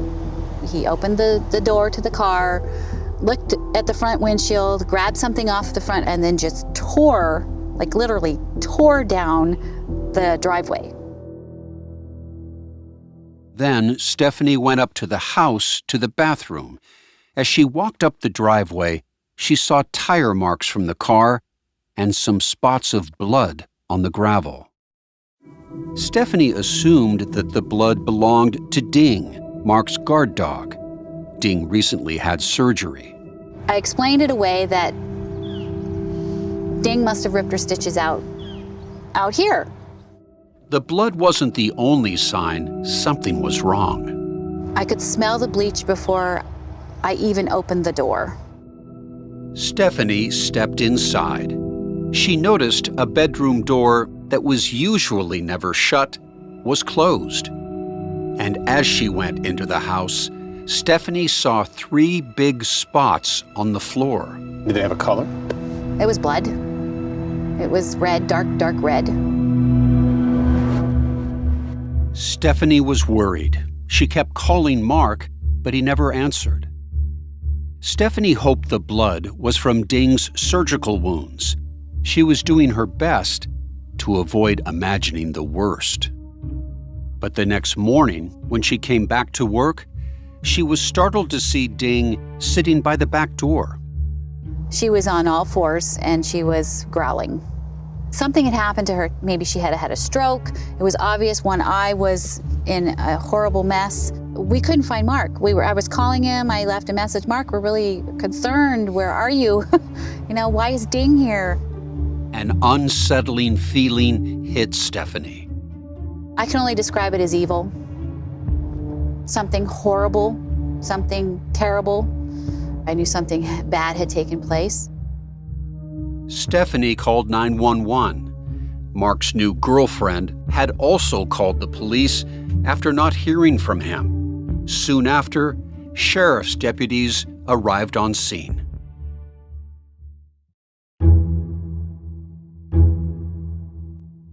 Investigators believed the bleach, the blood, and Mark's vanishing act all added up to one inescapable conclusion. It was a cold-blooded murder. But detectives had no idea they were about to step into a hall of mirrors where nothing was as it seemed. I've never seen in my career a case that has as many twists and turns and mysteries as this case with Mark Stover. They soon discovered a story tangled in obsession. We don't have the truth yet. We have some of the truth, but we don't have all of it. But who was the hunter and who was the hunted? I'm Peter Van Sant. From 48 Hours, this is Trained to Kill. The Dog Trainer, the Heiress, and the Bodyguard. Episode 1, Puppy Love.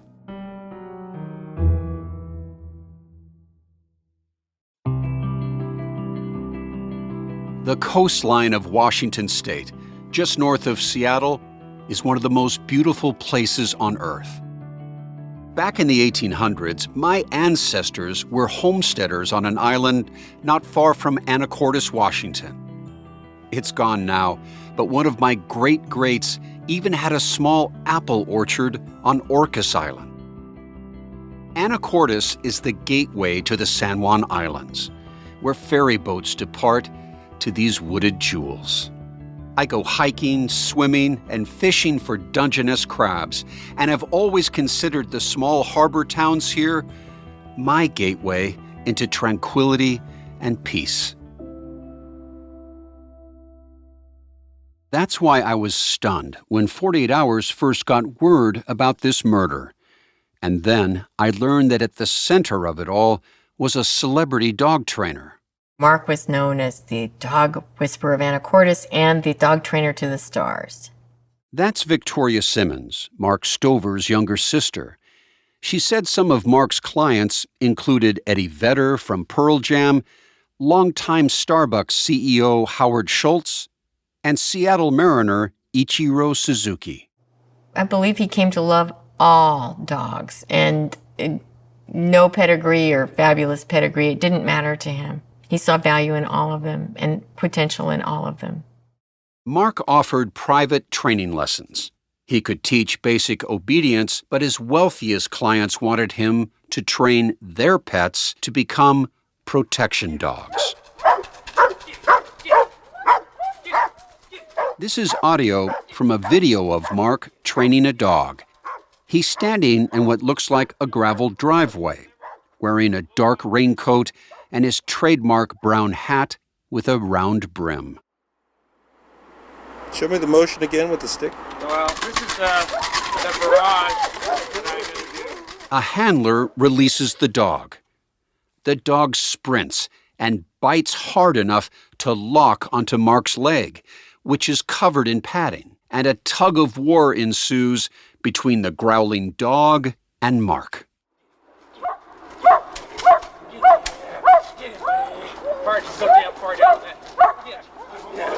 Mark commands the dog to stand down. Right away, the dog lays on the ground, looking straight ahead, and awaits the next command. Good boy. I just thought he was so incredibly interesting.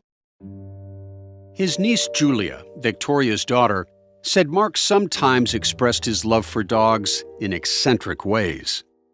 You know, he has this beautiful Porsche 911 and a BMW, and then he has this car called the Dogalac, the Cadillac. And I swear half the textile of the carpeting in that car was just dog hair that had woven itself into it. She said it smelled horrible, but one day they went for a drive.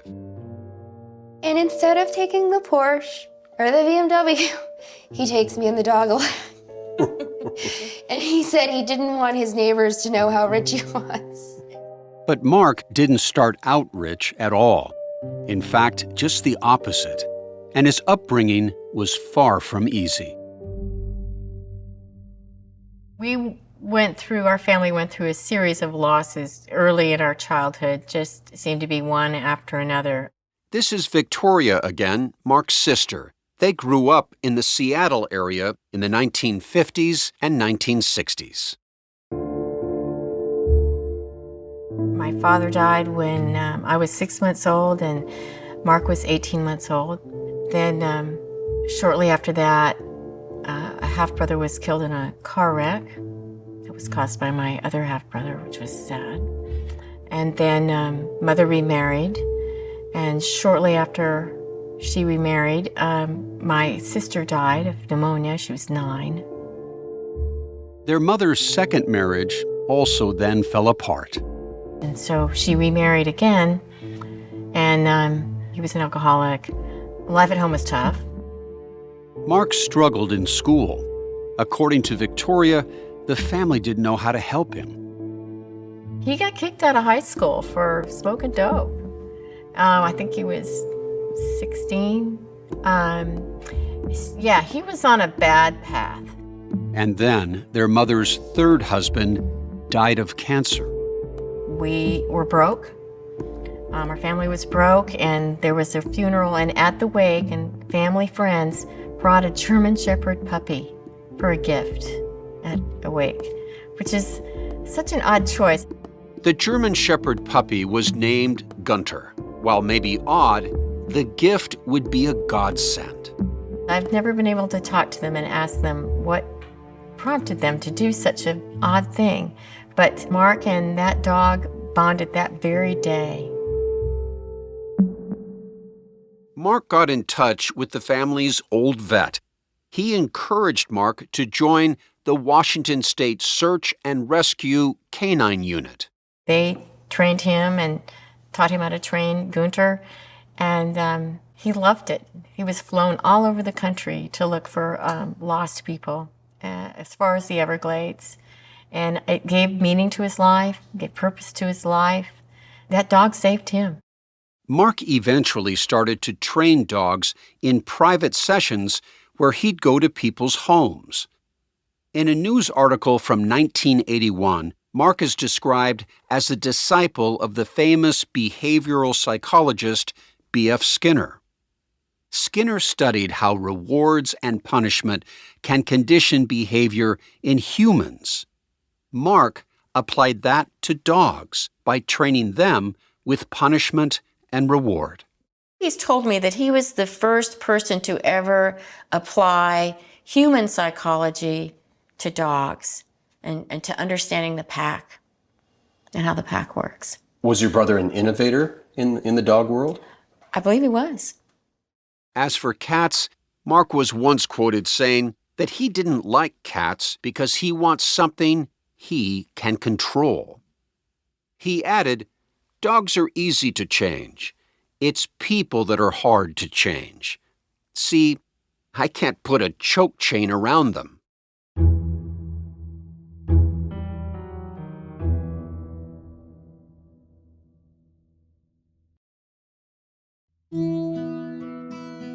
Mark started training dogs in the 1970s, and by the 1980s was a well-established canine guru. Mark never married during that time. Then, in the early 90s, when Mark was nearing 40, a wealthy potential client called. I was looking to do some training with my dog and found him in the phone book. Linda Opdyke was the daughter of Wally Opdyke, one of the wealthiest businessmen in the state of Washington.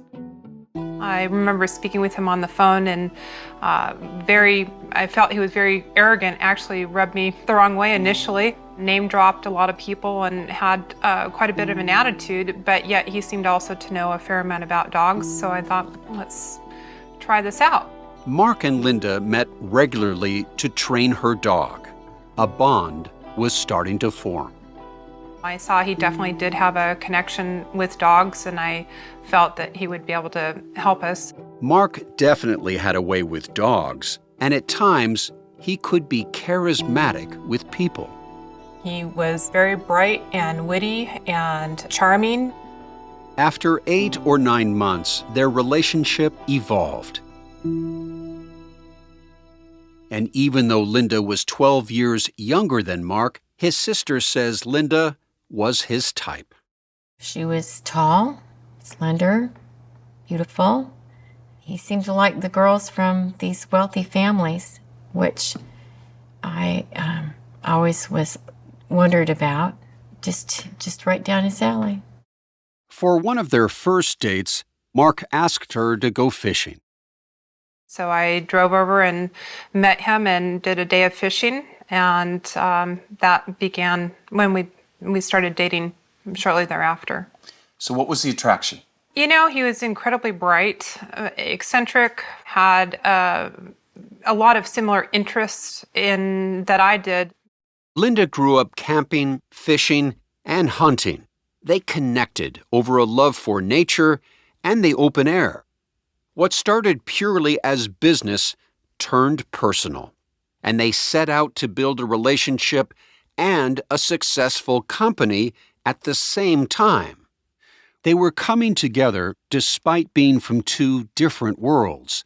While Mark's family had struggled, Linda Opdyke was the daughter of a millionaire. I grew up with my family doing a lot of camping. On Whidbey Island, we have a small beach cabin up there, and I grew up saltwater fishing, salmon fishing. I was born in California and then moved when I was very young to Bellevue, Washington.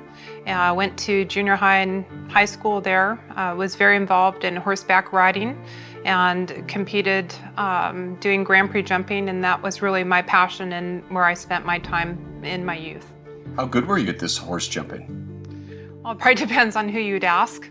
And tell me also about your father. He's a famous man in the state of Washington, a very successful man in the state of Washington. Yes, he started with, came from a very middle-class background and went to University of Washington, and then really became involved in a lot of different businesses, one of them being Chateau Saint Michel, developing that. And that's a very famous winery in Washington, sold all over the world. Yes, it is. I'm very proud of his accomplishments that way. He was also involved in K2 Ski Company and Jan Sporting Goods and different businesses throughout his career. Linda is her parents' only daughter. She's a very good friend of mine at an adult age. Yes, we're mother-daughter, but we're very good friends. That's Nancy Corbin, Linda's mother. She admits that she wasn't entirely thrilled when Mark and Linda started dating. Mark is not a choice I would have made for Linda. From the beginning, Mark showed an arrogance, had where he wanted to isolate Linda, all bad signs, and so it was noticed by me right away. Nancy let her daughter make her own choices and was even supportive when Mark and Linda decided to go into business together. Linda said she'd been interested in opening a dog boarding business. In 1992, Linda and Mark opened Island Dog Adventures. Linda ran the boarding part of the company, and Mark handled the dog training. You essentially were the CEO, right? Yes, it was all of what we developed there was my business idea, my development, my money. I did capitalize it to go in. Linda thought Mark's reputation in the industry helped, and her parents leased Linda the perfect place to set up shop. Beautiful piece of property that my family has owned, no longer owns, but did purchase in the 80s. Kickett Island and the surrounding area once belonged to the Swinomish tribe. Besides a clearing for some buildings, the island is a thick forest with tall Douglas firs and western red cedars. I don't think there's probably many places like that, whether dogs live on there or people live on there. It's just a terrific place. Their house was at the end of a long, narrow driveway that felt like you were almost entering Jurassic Park. The sprawling property filled with wildflowers, hills, and beaches made it seem otherworldly. Business started booming. Over time, Island Dog Adventures turned into $1 million operation. Linda said that despite their success, Mark started to become obsessed with money, tightly controlling her spending. For example, an avocado that was too much money really upset him. I remember another time Excuse me, you guys have $1 million business. He's upset that you bought an avocado. Yes. And you're serious? I'm absolutely serious, yes. He would be in a rage that I spent too much money and it was an inappropriate expenditure on things. Most of their attention was going to the business and not each other. And we were working, 7 days a week, 15-hour days, and there was really not any time for personal relationships. Despite her concerns, Linda was committed to making things work. I just kept thinking that if I could reduce our workload, if we could make some changes and try to get more personal time, that the relationship could be salvageable and work. So we went through some counseling, and at that point in time, Mark did want to get married, and I, again, because of the commitment, said, okay.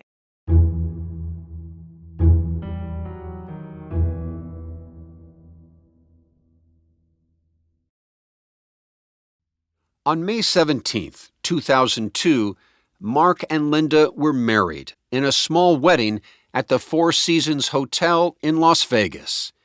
She was 38. He was 50. This is a picture from the wedding in Las Vegas, and this is Linda Opdyke. This is her mother, Nancy Corbin. Victoria, Mark's sister, showed me photos from the wedding. At this picture, he thinks he's at the beginning of a very happy phase in his life, and he's the beginning of a nightmare. But he doesn't know that yet. Mark has on a dark suit, and Linda is wearing a black dress, holding a white bouquet of flowers. They look like a happy couple here. They do. They do. And your brother thought this is the one. After all those years, he married her, and that this was going to be his partner for life. He adored this woman. But Mark seemed different to Linda after the wedding. Things were fine for about 4 months after the marriage, and then it really started going south. What happened? What went wrong? I think my desires for truly a personal, loving marriage and relationship was something that he did not want to provide and could not provide. Linda wanted to move off the island, but she said Mark dug in his heels. He wanted to stay. Kickett Island meant a lot to Mark because it had quite a prestige to it. Linda said she watched Mark's whole demeanor intensify. I saw him becoming more aggressive with people, for example, on the property that were trespassing, pulling guns on people and threatening them, being verbally aggressive and very threatening. According to Linda, Mark developed a reputation for threatening locals. He would even use his dogs to intimidate people. My experience with him was he was very unstable, and with that and his agitated state, and he had real highs and lows and rages that he dealt with, it was very concerning to me and what his reaction would be to something, how that would affect my safety. After nearly 14 years together, including 3 years of marriage, Linda decided that she couldn't do this anymore. I recognized that I was so unhappy, and I knew that I needed to leave the marriage, and I got a separation. She moved out of their home. Linda left the island that was owned by her family to start anew, set off on a new path alone. But she said Mark followed. He told me that he was listening to phone conversations and that he had been in my house and read my diaries, and just it was horrifying. It was chilling to me. Every single moment you're wondering when you walk out the door, is he going to be there? I know how he operated and his stalking abilities and hunting abilities. The fallout from their collapsed marriage started a nasty back and forth that would culminate in that bloody scene at Mark's house. This is war. This is goddamn war. You put my life enough. I really did feel that my life was in danger. Coming up on Trained to Kill, the dog trainer, the Heiress, and the Bodyguard. I remember at that time thinking, this can't be real, because no woman alone could go through this amount of harassment. My first thought was, oh, a body. I have a safe room in there. I have a plan A, a plan B, a plan C. I think Mark had a very real fear of what Linda was capable of doing to him. He told me that he was capable of killing without remorse. This is not a case of self-defense. This is a case of cold-blooded murder.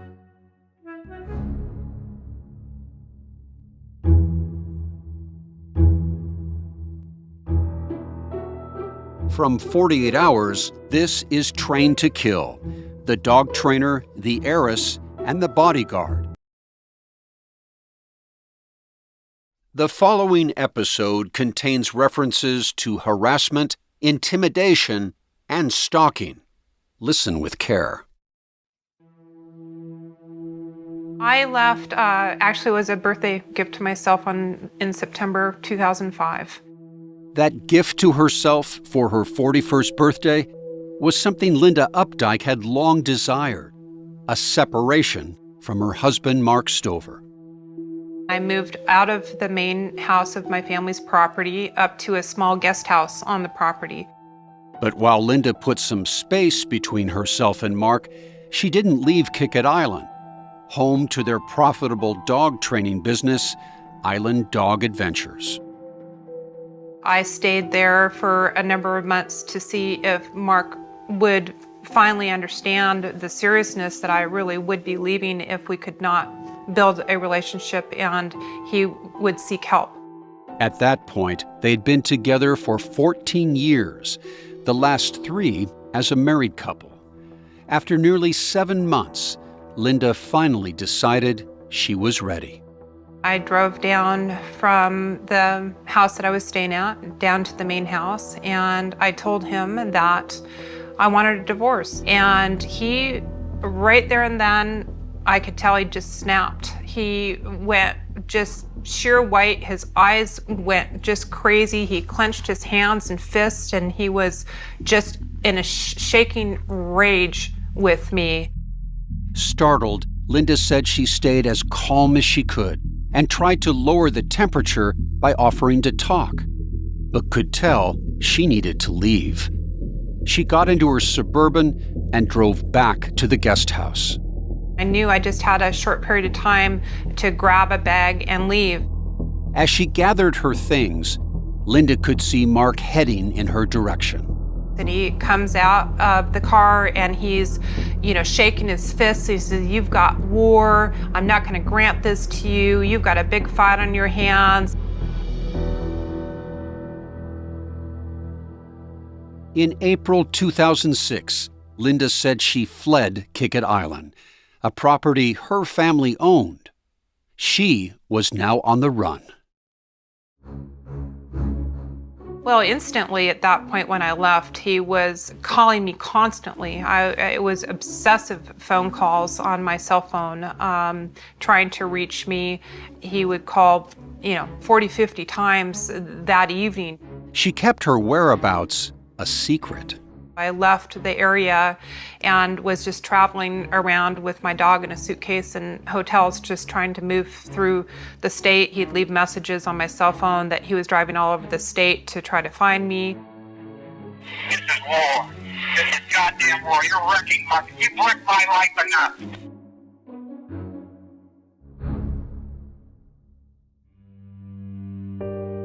Linda spent the summer and fall of 2006 in Sisters, Oregon. That December, she relocated to the western-themed town of Winthrop, Washington. The downtown included an antique boardwalk and old-time saloons. Linda got a house outside of town. She put more than 250 miles of winding roads and a mountain range between her and Mark. I left the whole west side of the state. She tried everything to avoid leaving a trail. I immediately stopped my credit card accounts. I was worried that he would follow me there. I got a mailing address in Bellevue. I tried to close contact with anything where I could be tracked. But Mark, an avid hunter, still managed to track Linda down. On October 16, 2007, at about 7 a.m., Linda said she was getting ready to start her day. I just stepped out of my shower right here, and I heard my dog, Soju, in the backyard barking incredibly loud, very defensive, like I've never heard her bark before. Linda scanned the hillside overlooking her house. And I see Mark Stover hunkered down with a hunting rifle pointed right at me through the window, looking through his spotting scope. According to Linda, the man she left was crouched down like a lion, preparing to pounce on his prey. I really did feel that my life was in danger. That incident would be one of many in which Linda said her life was threatened. I'm Peter Van Sant. From 48 Hours, this is Trained to Kill, The Dog Trainer, The Heiress, and The Bodyguard.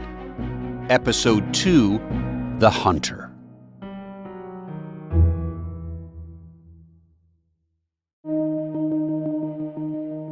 I walked away from almost literally everything except for my own investments that I had before I met him. In the spring of 2006, Linda Opdyke was perfectly fine leaving everything behind, if that meant getting away from her husband, Mark Stover. We spoke about this in 2010. How much money was the business making? How successful was it? It became very successful. At the time I left in September 2005, it was just under $1 million a year that it was making. That's extraordinary. It really is. Linda said she took none of that money with her when she left. Well, I put in over $100,000 as startup capital into the business. I can't recall what the divorce settlement was, but it was not much over $100,000. I did not get any retirement benefits out of it. I got no proceeds from the business. But she said Mark still wanted more. She said his rage and incessant calls pushed her to give him what he wanted. According to Linda, Mark demanded she return one of her dogs to the island.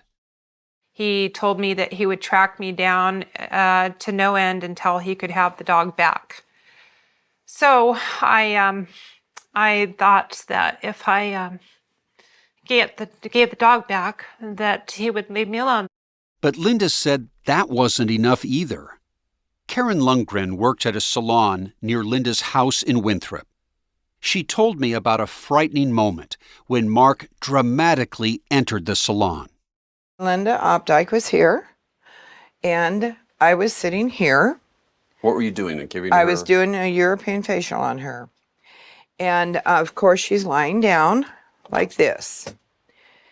And Mr. Stover came in and moved the screen and walked right in and stood Boom, here. Just barges right in. Just stood right here. She sat Linda up. She said, "What are you doing here?" And he said, "Well, I saw your vehicle, so I thought I'd just stop in and see you." And just saw your vehicle. He lives more than 150 miles away from here. Right. Karen was sure Mark hadn't just stumbled upon Linda's car. He'd somehow crossed a mountain range and tracked her down.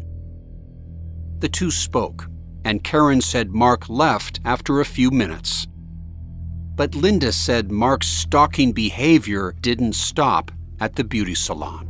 He came into my bedroom, somehow gotten into my house, came into my bedroom. Linda said he had an uncanny ability to get inside her home. I was in bed about 9 o'clock at night, and he walks in and he's got a gun in his hand.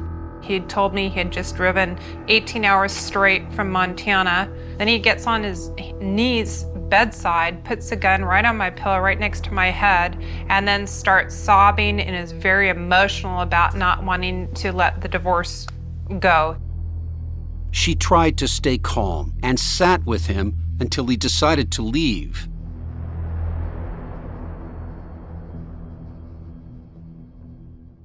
Linda said instead of calling the police, she tried to handle those kinds of unwanted visits herself. You're just dealing with what you see at the time and trying not to escalate his behavior and get him upset off the chart to hurt me. Another big reason why I did not make a report initially on a number of things is I knew he would deny being here.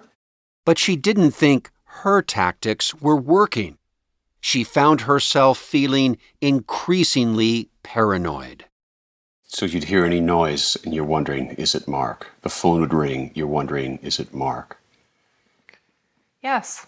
You wondered any time you went outside with Mark there, then you're pulling the blinds, you're living behind closed blinds all the time. And you're trying to just move on with your life, and it's very, very difficult. It was very difficult. On November 2nd, 2007, Linda couldn't hide her fear anymore.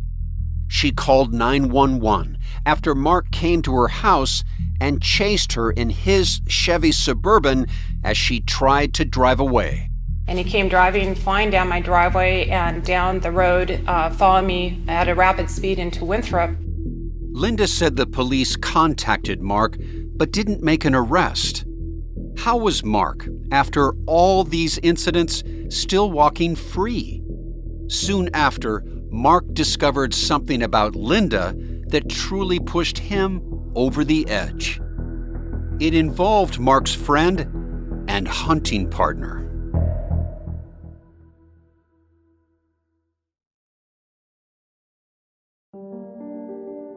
It had been more than 2 years since Linda's decision to leave Mark. Linda told me that Mark had forced her down a terrifying path, dodging and hiding from his harassment. But there was someone in his corner who didn't believe Linda's accusations. Someone who's known Mark longer than Linda. His sister, Victoria Simmons. My brother adored Linda Opdyke. Just loved her. It was hard for my brother to lose someone he loved. That was difficult for him. And he would take a while to find his bearings and move on.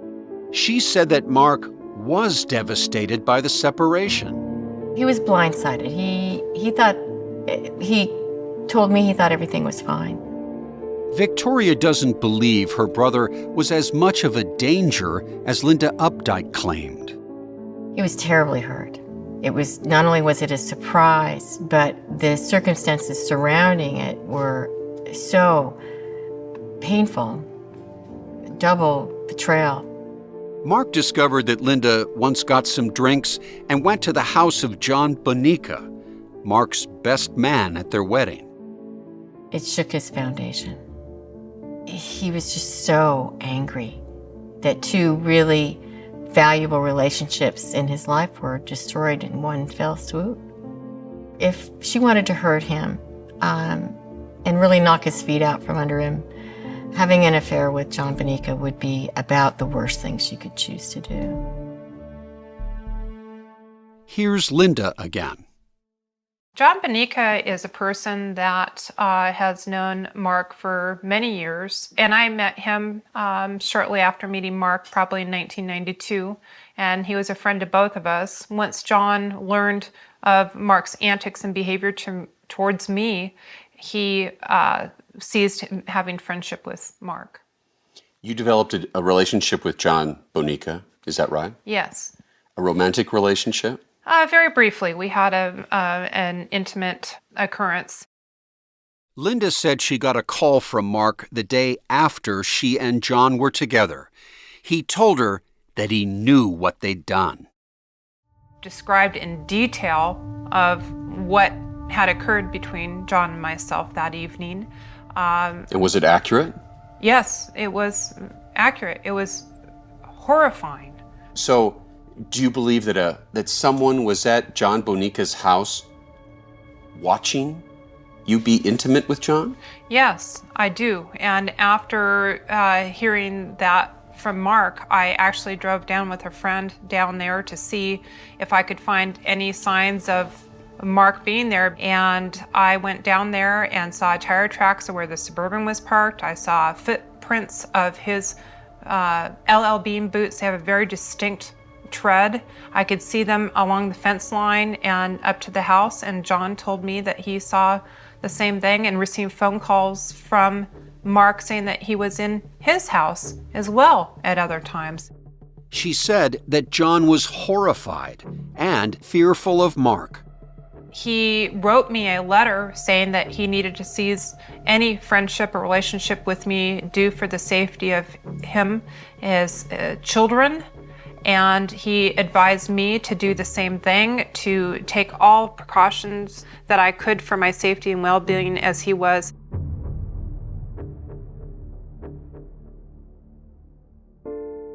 When Mark found out about John, he was so angry that Linda decided to go stay with her father in Hawaii until things cooled down. She returned several weeks later, in January 2008, when Mark finally signed the divorce papers. Linda still didn't think having the divorce finalized would make Mark stop, so she reached out to the local sheriff's office to let them know she was worried. My initial advice to her is immediately get a protection order. Here's then Chief Deputy Dave Rodriguez with the Okanagan County Sheriff's Office. He told Linda that if she got a protective order, law enforcement could act more decisively. To where if you do make even these loose kind of threats, we can do something about it. But without a protection order, it's harder. Did Linda seek it out? She didn't. She didn't? She did not. Why not? I have no idea. Linda said she was now relying on the advice of security experts she hired. They felt this particular type of personality, that getting a domestic violence protection order and contacting the police could possibly escalate the situation. Some of the sheriff department staff still tried to help Linda, even though she wouldn't file for a protective order. After hours, once they got off the clock, they agreed to help Linda. Here's Sergeant Gene Davis. We felt, at least I felt, the threat was severe enough that we did every option we could to help her out by training a protection dog, similar to a police dog, but it's more designed if somebody came to her house and tried to harm her, her dog would protect her. What kind of dog did she have? She had a young female German Shepherd. And those are good guard dogs, right? A very good dog. I have one myself. Linda specifically wanted a dog that hadn't been trained by Mark and had no connection to him. Remember, she only met Mark because she needed him to train one of her dogs for protection. And now she was training a dog against that same man. But Linda concluded that wasn't enough. She wanted even more security.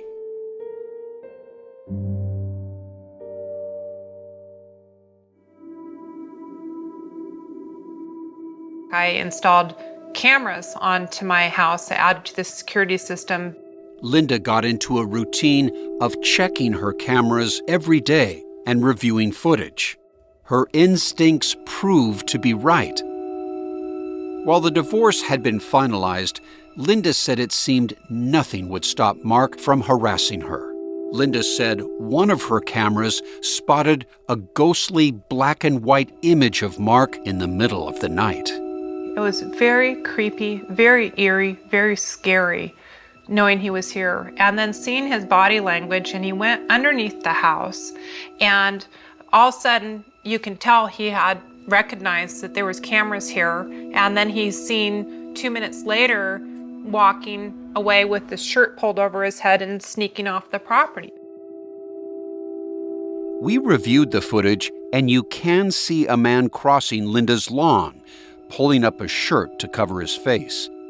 She said Mark started calling her, demanding she give back their wedding photos. Here's a voicemail of Mark threatening Linda.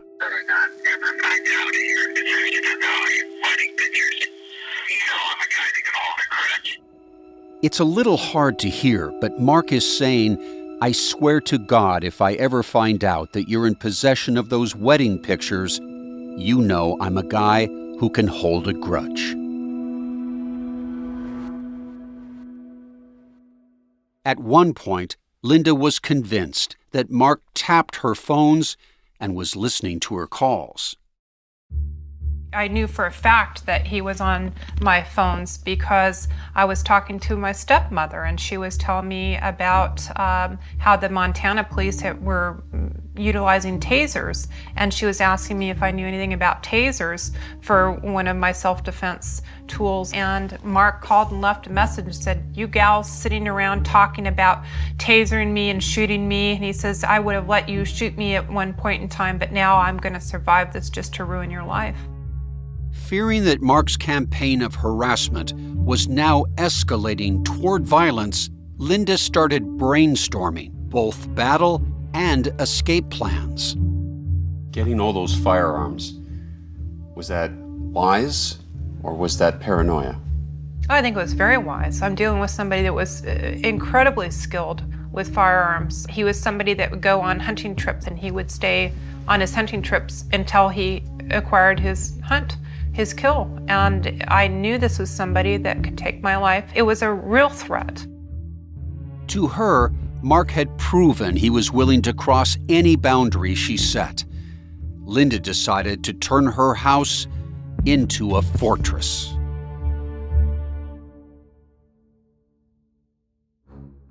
I have a safe room in there. I have a plan A, a plan B, a plan C if he comes in this door, if he comes into my bedroom, if he breaks in downstairs. She gave me a tour of her hidden arsenal. This one was put in the living room entryway area. Obviously, I'm very vulnerable in this area. We walked from room to room as she pointed out the spots where she was hiding her guns. There's this magnet right here. Yes. So there was a gun hooked onto that. Yes. She had one in her office, one next to her bed, and one in the hallway, another behind a wall hanging. It seemed she was never more than 6 feet away from a firearm. The security company installed a magnet for me to have bedside. As she guided me through her security system, I couldn't help but think how this reminded me of something out of a James Bond movie. I had never seen so many guns in a home in my life. I knew exactly what they were, so in a time of stress that I could count on them being there. It wasn't like, wow, where's my firearm? Do I have it on me to defend myself? They were always consistently there. Linda felt certain that Mark would eventually try to hurt maybe even kill her. But until she had hard evidence, a witness, or filed for a protection order, sheriff's deputies couldn't arrest him. Then, on March 18, 2008, at about 10 a.m., Linda's neighbor, Ruthie Hagmeister, was on her way over to visit. We were going to do some cooking together and then take our dogs for a walk. As I pull up here, I notice there's a white station wagon here, and there's a gentleman over at Linda's trash cans taking the trash out of the trash cans. Right across the street Right here. across the street. Ruthie was immediately suspicious and pulled her car right up to this man's white station wagon. I blocked this car. I did. I blocked this car, and I proceeded to get out of my car. I left my door open, and I asked the gentleman, I said, "Excuse me, who are you?" He says, "My name is John." I go, "Why are you taking my friend's trash?" And he's like, "I have permission to take the trash."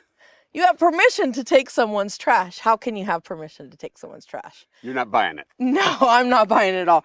So I proceed to say, okay, well, we'll find out. I walk around my truck to the passenger door. My cell phone's on the seat. Pick up my cell phone, and I dial Linda's house. I'm like, "Linda, there's a man down here." In the meantime, he's getting the trash, throwing it in his car, closing the door. I'm like, "There's a man down here stealing your trash." And I said, no, I couldn't believe it. And she said, yes. She starts describing who this person is, and it's Mark. While Ruthie was on the phone, Mark got back in his car and drove off. And Ruthie's like, no, this is, something's really wrong with this. And we're like, wow, so finally somebody's seen him. There's a witness to him being here. So she calls 911, and that was, he finally got pulled over for that. After more than 2 years of what Linda described as a campaign of harassment and fear, the county finally had enough evidence to charge Mark with stalking and theft. Mark entered what's called an Alford plea. That's when someone claims to be innocent, but admits there's enough evidence that a judge or jury will likely find them guilty. Mark was sentenced to 2 years probation and 12 months of anger management. The court also entered a protection order against him, which meant Mark had to turn over all of his weapons and never go near Linda ever again. Linda was not satisfied with the sentence. He got a slap on the hand, and it was very disheartening to me. Throughout 2008 and into 2009, Linda repeatedly called the sheriff's office to report suspicious activity she thought could be Mark. But she was never able to link those situations to him, but stayed vigilant about her security.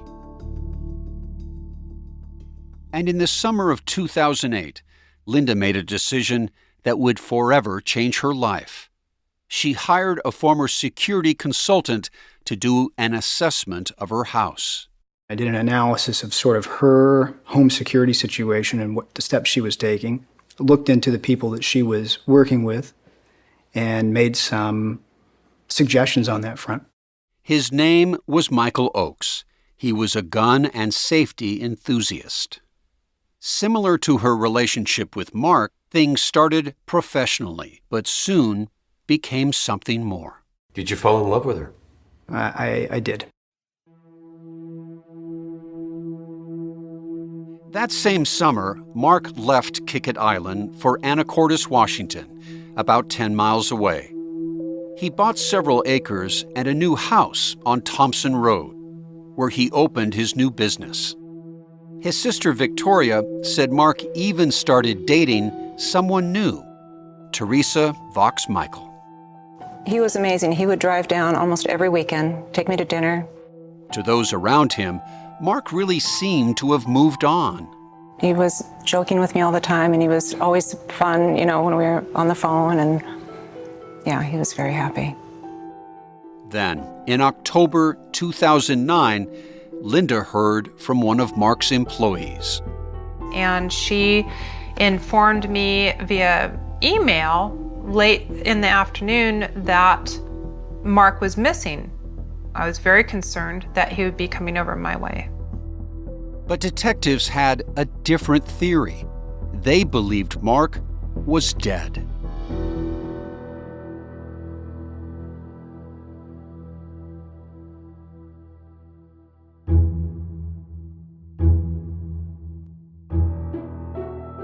From 48 Hours, this is Trained to Kill. Trigger warning, the following episode contains references to harassment, stalking, and physical violence. Listen with care. Dispatch, can I help you? In August 2009, an anonymous man called the Skagit County Sheriff's Office 911 hotline.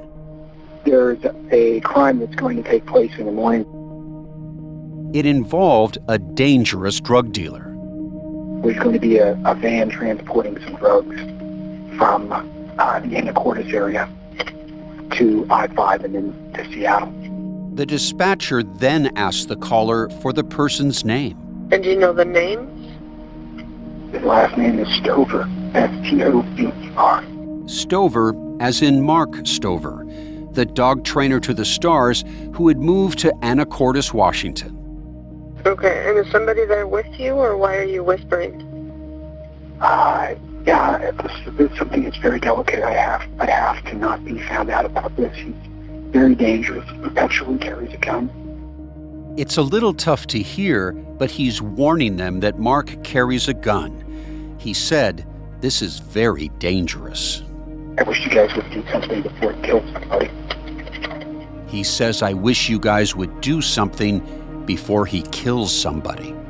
Alrighty, well, I've got the call in and we'll pass it along to the deputies for you. Thank you.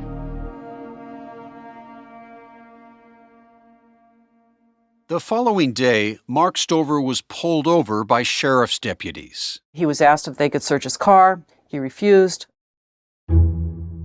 This is Lee Heron. She's a private investigator Mark hired after the incident. Lee said when Mark refused to cooperate, the officers wouldn't let him leave. A search warrant was obtained, a canine was brought to the scene, and there was a positive hit. The dog detected some drugs.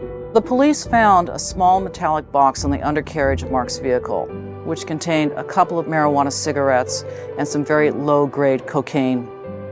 Mark told the deputies the box had been planted. They let him go, but from then on, Mark watched his back. It was such a deliberate act. It said, "We're setting you up. We want you to go to jail." I think Mark had a very real fear of what Linda was capable of doing to him. I'm Peter Van Sant. From 48 Hours, this is Trained to Kill: The Dog Trainer, the Heiress, and the Bodyguard.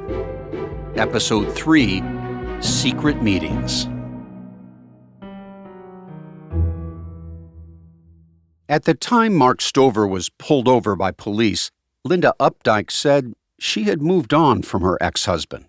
I just wanted to go on with my life with Michael, and I wanted Mark to go on with his life. Michael was Michiel Oakes, a security expert. We spoke back in 2010. I remember at that time thinking, this can't be real, because no woman alone could go through this amount of harassment. Michael said they met at a Starbucks and quickly connected over their love of books. By the fall of 2008, Michael said their business relationship turned romantic. I said to her, I think we have a connection that could go beyond friendship. And is that something that you're open to? And I think she, as you may know, she's almost 6 feet tall, and I'm 5'6". She's never had children. I have 4 children. So it was an unlikely romance. But she said, I have gone through a lot of things in my life, and I'm open to considering that. Linda was impressed by how dedicated Michael was to his family. After getting a divorce from his first wife, Michael took full custody of their kids. He even treated the kids of his second wife as his own.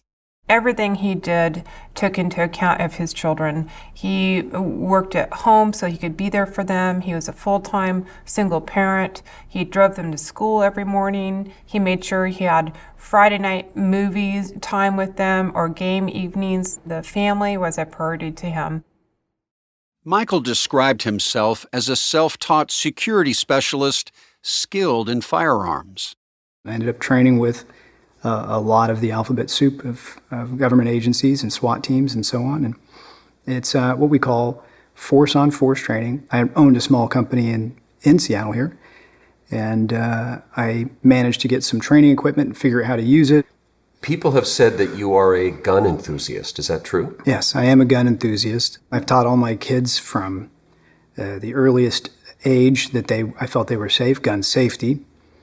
And I have shot competitively for some years. You've been described as Linda Opdyke's bodyguard, as well as boyfriend. Right. Is that accurate? I don't believe it's accurate. Let's put it that way. She never paid me to be a bodyguard. I did a little bit of research, and I did an analysis of sort of her home security situation and what the steps she was taking. Looked into the people that she was working with and made some suggestions on that front. And that was the extent of what I would consider my professional interaction with her. And did she pay you for that consulting? You know, she paid me, she wrote me a check, but it was just for my expenses. And it was a minimal amount of money. I don't even remember now what it was, but less than $1,000. So, I mean, it was minimal. Michael said that by the spring of 2009, he and his kids started spending a lot of time at Linda's house in Winthrop, which was more than 200 miles north from Michael's place in Kennewick, Washington. It's a beautiful love. It's, in my opinion, it's legendary. It's something that you read about in romance novels or movies. Their relationship deepened. What seemed to make it even better was that Linda said she hadn't heard from Mark since he had been arrested for stalking and theft.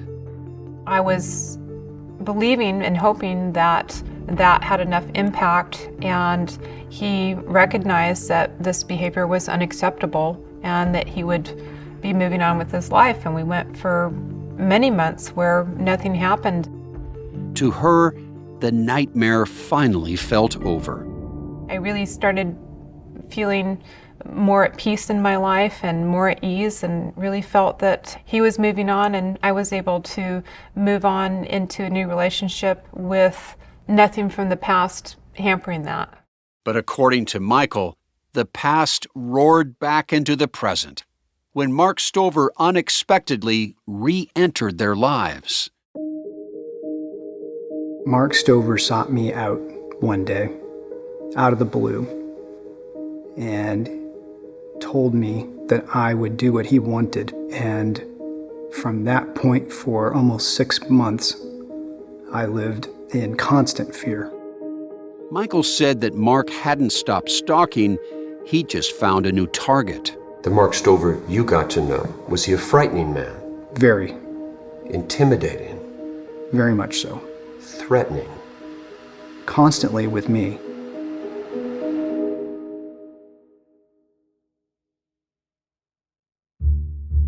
Michiel Oakes said the first time he encountered Mark Stover was a real shock. It was around Memorial Day 2009. Michael and Linda had been in a romantic relationship for about 9 months. I think it was a weekday morning. I had just dropped my kids off at school. Michael said he then made a stop at Costco. And went in the store. When I came out, he was standing by my car.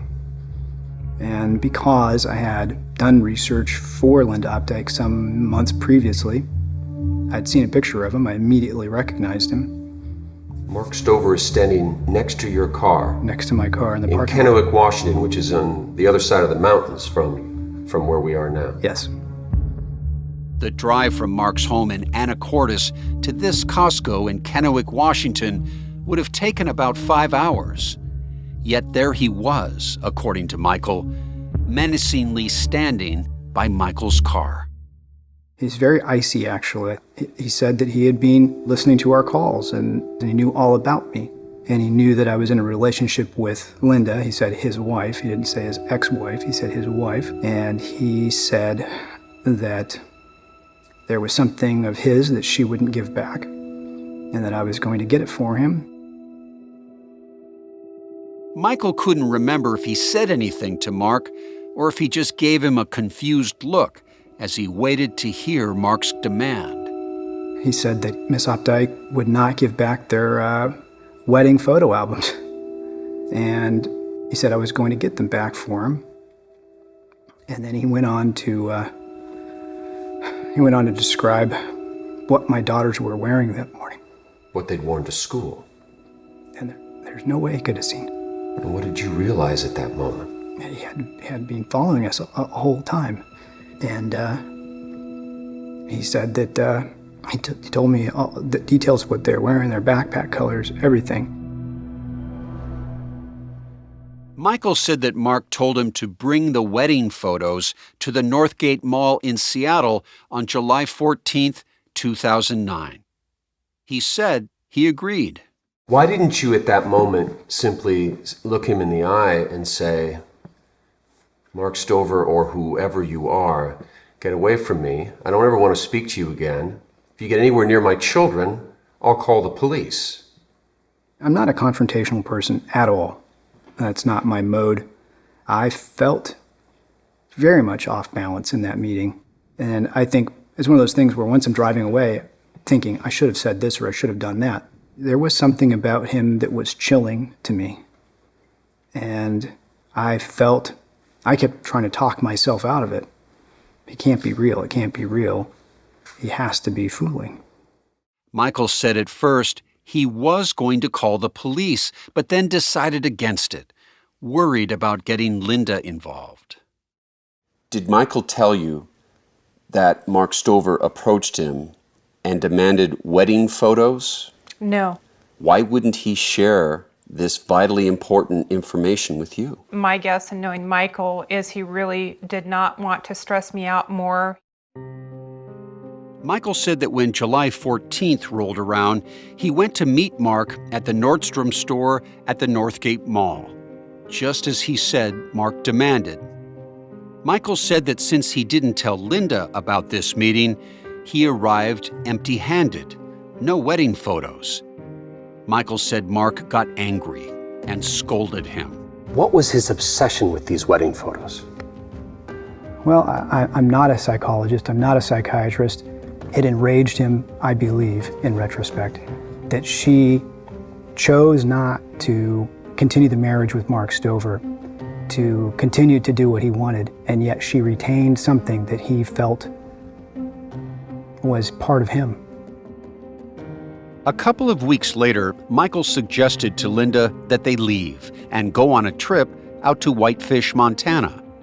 That's where Linda's father, Wally Opdyke, had a house. We were going to stay there and stayed at their vacation home. En route to Whitefish, Michael remembered making a stop so Linda could take her dog for some exercise and he could pick up some snacks. But Michael said when he got in line to check out, he spotted a familiar face standing near the front door. And I'm in line minding my own business and look across the way and I see Mr. Stover standing by the entrance to the store staring at me. And what was that moment like for you? Very similar to the first time that I saw him. It's just a shock of recognition in a place you don't expect to see somebody. Michael, why didn't you just say to him, you get away from me. If you get anywhere near me and Linda again, I'm calling the cops. There's at least two reasons. One of them is I do know enough about protection to know that there's no way for me to, this is why the president has so many people that protects him from potential threats. One man cannot protect three children 24/7. And for any time that I could enrage or outrage Stover, it was putting a gun to the head of my children, in my opinion. You felt if you confronted Mark Stover, you'd be putting yourself in more danger instead of dealing with the threat that he posed to you? Absolutely, and I'm certainly not the first person to feel that way. By now, Michael said Mark's uncanny ability to find him and Linda wherever they went made him realize Mark posed a real danger to his family. Mark Stover was remarkably sophisticated in some ways. He had managed to penetrate Linda's computer prior to meeting me. He managed to tap a phone. Finding us in Montana was impossible, and I took tremendous steps not to be followed, and yet there he was. How did he find us? By late September of 2009, Michael said that Mark demanded that they set up another meeting after he and Linda were back from Montana. He was getting progressively less patient with me. This time at a church in Anacortes. By now, Michael decided to wear his Kevlar vest to the meetings. He said that he drove west across the state to the church parking lot, not far from Mark's house, and waited. Still unable to find the wedding photos, Michael said he brought 2 pictures of Linda with her horse, so Mark would have something to look at. But Michael said he didn't show up, and Michael felt helpless. And the thought of just at any given one of these meetings that we had, just telling him, I'm done, take a hike, and don't come looking for me, And every time, the reality of knowing that there's no way I can keep my kids, myself, and Ms. Opdyke safe if he decides he's going to go for it, pulled me back from that brink. But were all these stories Michael was telling me true? Some people who knew Michael well said he had a darker side to his personality, a potentially violent side. During the course of our marriage, he told me that he was capable of killing without remorse.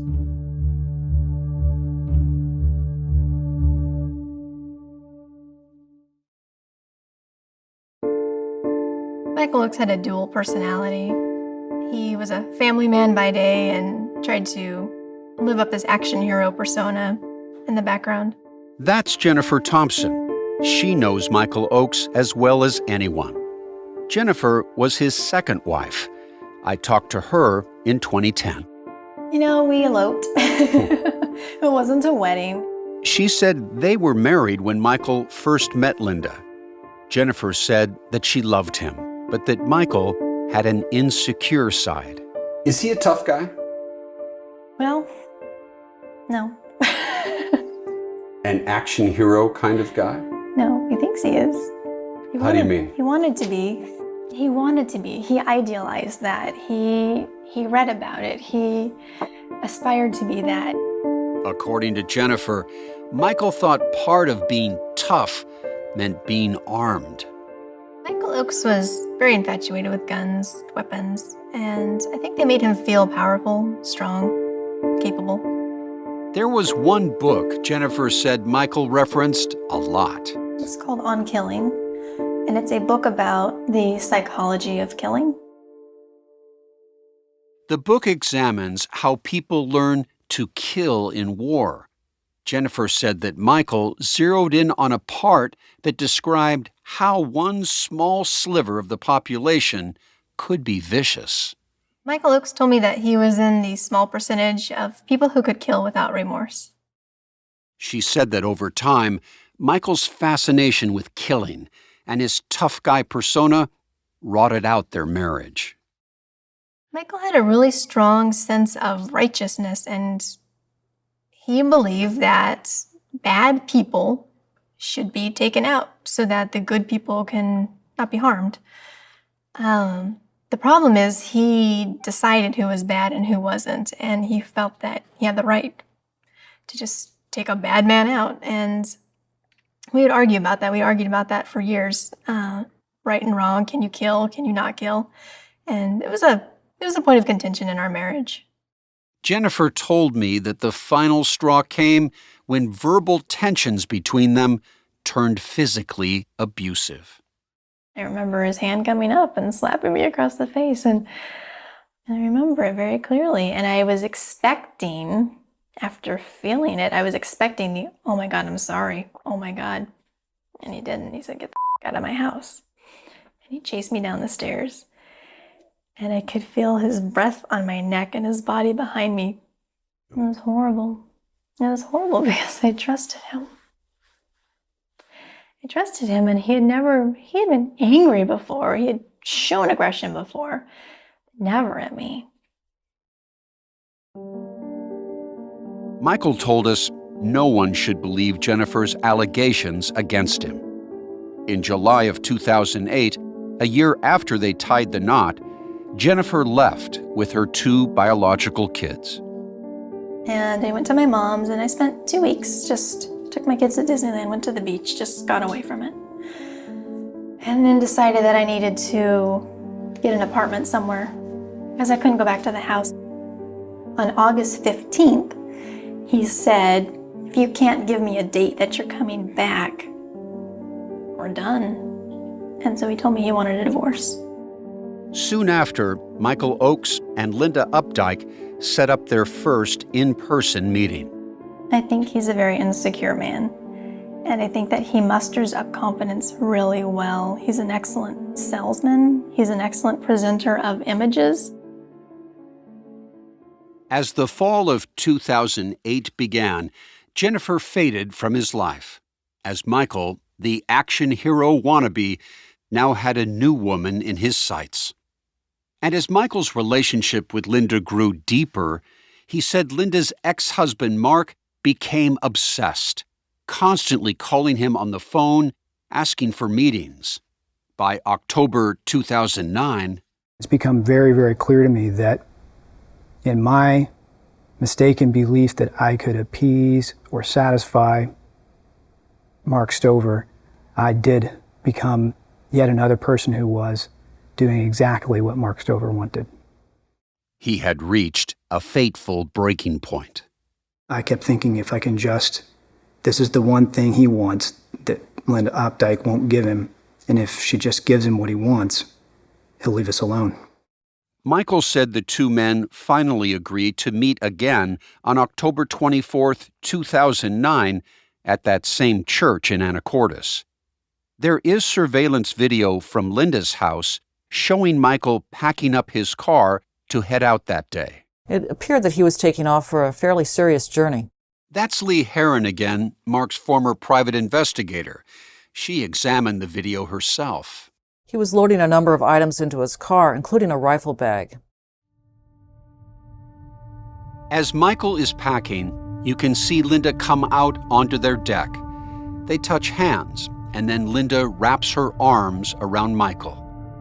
They share a long, heartfelt embrace, the kind that suggested to me that something important lay ahead, something serious. Here's Lee again. The long, passionate embrace that was captured on Linda's surveillance cameras indicates that Michiel Oakes thought of himself as the prince who was out to slay the dragon, his perceived dragon, for the damsel in distress.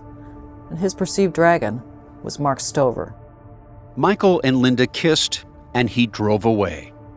Hours later, Michael claimed he came face to face with Mark Stover in that church parking lot. He was extremely agitated, not cold and calculating, not controlled like that first meeting. He was erratic. Michael said Stover once again demanded those wedding pictures. So did you give him those photo albums that he wanted? I never found them. Late that night, Michael is seen returning to Linda's home. But is it possible this entire story was all a ruse for a failed murder attempt? Because 4 days later, at 2:30 a.m. on October 28th, Michael is again seen on surveillance video driving away from Linda's house. This time, Michael said the two men would meet in private at Mark Stover's house in Anacortes. Michael claimed that Mark had told him this was his last chance to turn over those damn wedding pictures. It was put up or shut up time. But what really happened when they met remains a mystery. Only those who saw the bloody aftermath can express what they felt. I can only describe it as evil. Something horrible, something terrible.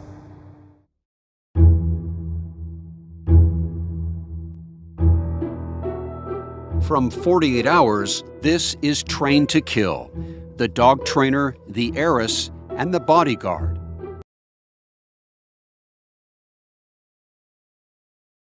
Gadget 911, what's your emergency? It's not an emergency, but I need a sheriff to come out here to Summit Park Grange. This is Tammy Gilden in Anacortes, Washington. She called 911 sometime before 11:50, the morning of October 28, 2009, when she and her mother noticed a man trespassing behind the Grange Hall. It's an event facility about half a mile from Mark Stover's house. I just saw one guy. Okay. Did you say anything to him? Nope, I just backed up and pulled in front. Tammy noticed that the guy was at the back of the property, where no one should be parked. There's two vehicles, they're facing back to back. One of those two vehicles was a white station wagon. The other was a black SUV. They were transferring something back and forth or living back and forth or something. What Tammy saw was both odd and disturbing. Whatever the object being transferred was, Tammy remembered it was large and covered in plastic. My first thought was, oh, a body.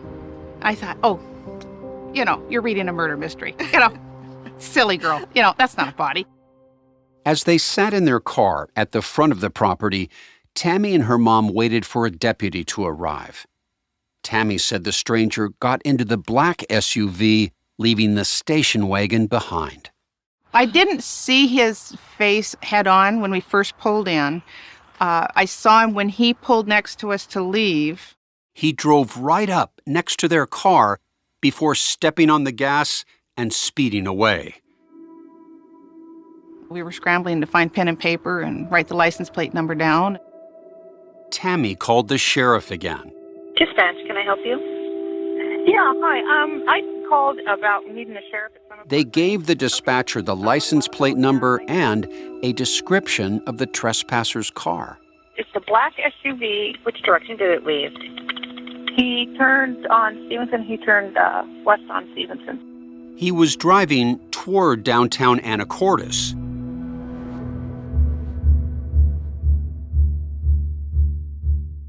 Minutes later, Skagit County Sheriff's Deputy Rick Duhame arrived and checked out the station wagon, and then went looking for the black SUV. It didn't take long. I noticed the license number matched the piece of paper that the reporting party had given me. I turned around in the vehicle, made a traffic stop. The deputy went up to the car window. It was raining. He had sunglasses on, which is unusual. He was extremely nervous. Deputy Duhame asked the man, who was hiding his eyes, for an ID. He didn't listen to the question and then repeated my question to me, so he wasn't tracking the conversation we were having. The deputy explained that he pulled the driver over for trespassing. His story was he was headed to the casino, which is down the road.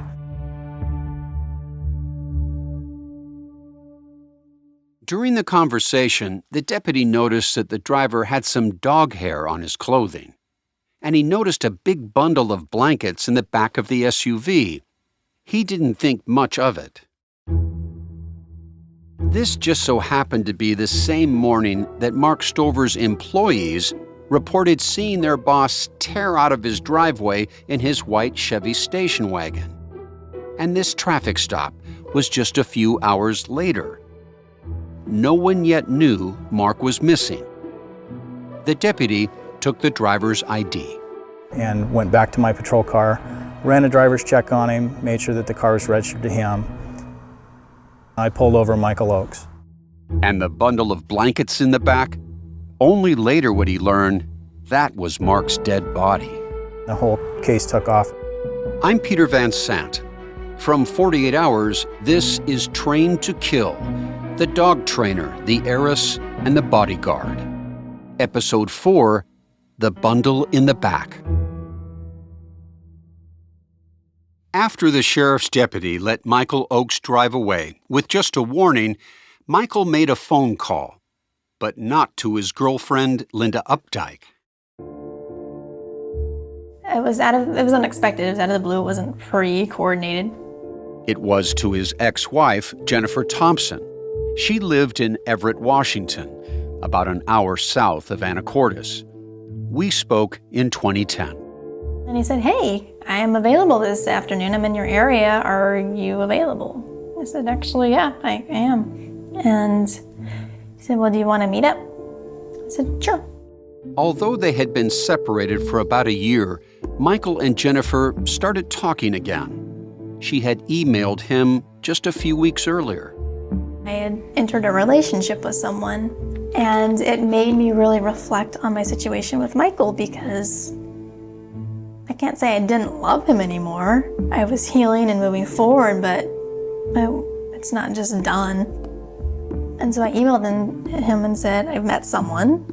I'm entering this relationship. Are you sure? Are you still sure? Before she started something new, Jennifer wanted to know if her marriage to Michael was really over. We had a pretty amazing relationship. Yeah, it had a lot of brokenness in it, but I don't know. Are you absolutely 100%? Had he said, yep, I'm sure, I would have said, okay, carry on, and moved forward. But he didn't say that. And he wrote back, no, I'm not. This is October 2009. Right. When Linda Opdyke and Michiel Oakes have become a couple, and what we've been told is they're deeply in love. He's telling you something else. He's telling you that in his mind it may not be over. Yeah. And your relationship with him. And actually, he told me that he didn't love her. I can't say what's true and what isn't. I don't know.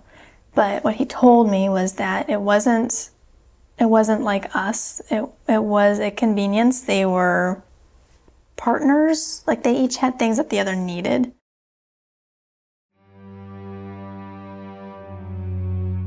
So when Michael called her that October morning, Jennifer agreed to meet him at a Starbucks. And he looked very disheveled and frumpy, like just kind of hair was poofy and clothes untucked, which is different because he's usually very meticulous and neat, tidy, tucked in belt, that kind of thing. They sat together at a table in the corner of the coffee shop. And we kind of have some general chit chat, and then he says, hey, there's a beach around here? And I said, well, it's Everett, it's a port. It's not very pretty though, what are you looking for? She suggested a beach they could go to. I said, sure, that sounds good. He says, I have some time. He said, but my car is really full. There's no room for you, so I'll just follow you. That's fine. Jennifer noticed that Michael parked far away from her and that his vehicle was caked in mud. Well, and the way there was very strange because he was driving so carefully, laying low, trying not to draw attention to himself. And this is a man that flips a U-turn when it's convenient for him, even if it's illegal. She said when they arrived at the beach, she watched him fumble with things in his car. Michael suggested the two of them go for a walk. Did he seem nervous? No, at this time he seemed very calm, but the tension was so thick, the unspoken was so loud, and I felt, I don't know, it was really, really a strange, because he and I have very easy breezy conversations, so it was very weird, it was very uncomfortable. Then, when they finished their walk, she said they each decided to stop at the bathroom before they left. And so I went in, he went in, and I came out, and he was still in there. He was in there for a long time. And I sat on a picnic bench and just waited. And he came out, and he was just distraught. Something happened while he was in there. He came out, and his entire demeanor completely changed. And so he looks upset? He looks stressed out, like he's freaking out. He's just noticeably agitated and not okay. What does he say to you? Well, I said, are you okay? And he said, no, I think I'm in trouble. And I said, real trouble or like perceived trouble? And he said, like 10 to 15 years felony trouble. Knowing that Michael could be over the top, Jennifer didn't know whether to take him seriously. I also know this man to be very melodramatic, so I'm trying to assess him. I'm reading him and looking at him, and I'm thinking in my head, is this real? Is this not? At that point, he was sitting in my passenger seat and I was in the driver's seat. And he was very noticeably agitated, rubbing his temples and his hair, his fingers through his hair, and really vigilant, watching around, real paranoid, freaking out. Looking out the windows. Yeah, at one point a patrolman had come by and he really, really went crazy. And he said, I feel like they know, and I said, they don't know anything. You're just a guy sitting in a car in a parking lot. He says, you're right, it's just that guilty conscious thing. And Did you not say right then? They know what? No, I didn't. I probably didn't want to know. Because if it was real, I didn't want to know. And if it was being dramatic, I didn't need to know. Then Michael said something even more unsettling. He made reference to if he was to be pulled over, he was just trying to get out of this area. And if he had been pulled over and law enforcement had seen what was inside his car, he'd go away for life. After that disturbing comment, Michael got out of her car, into his, and drove away. I think the part that disturbs me the most, my part of it, is when we parted ways that day, kissed him on the cheek. And that haunts me, because he had a body in that car. Michael left Jennifer. He drove back up to Anacortes, then drove more than 250 miles, crossing the Cascade Mountain Range for a second time in the same day. That night, he returned to Linda Opdyke's house. From Linda's home surveillance camera, you can see Michael arrive just after 11:30 p.m. On a different camera, you can see Linda in a bathrobe come out to welcome him home. Their reunion would prove short.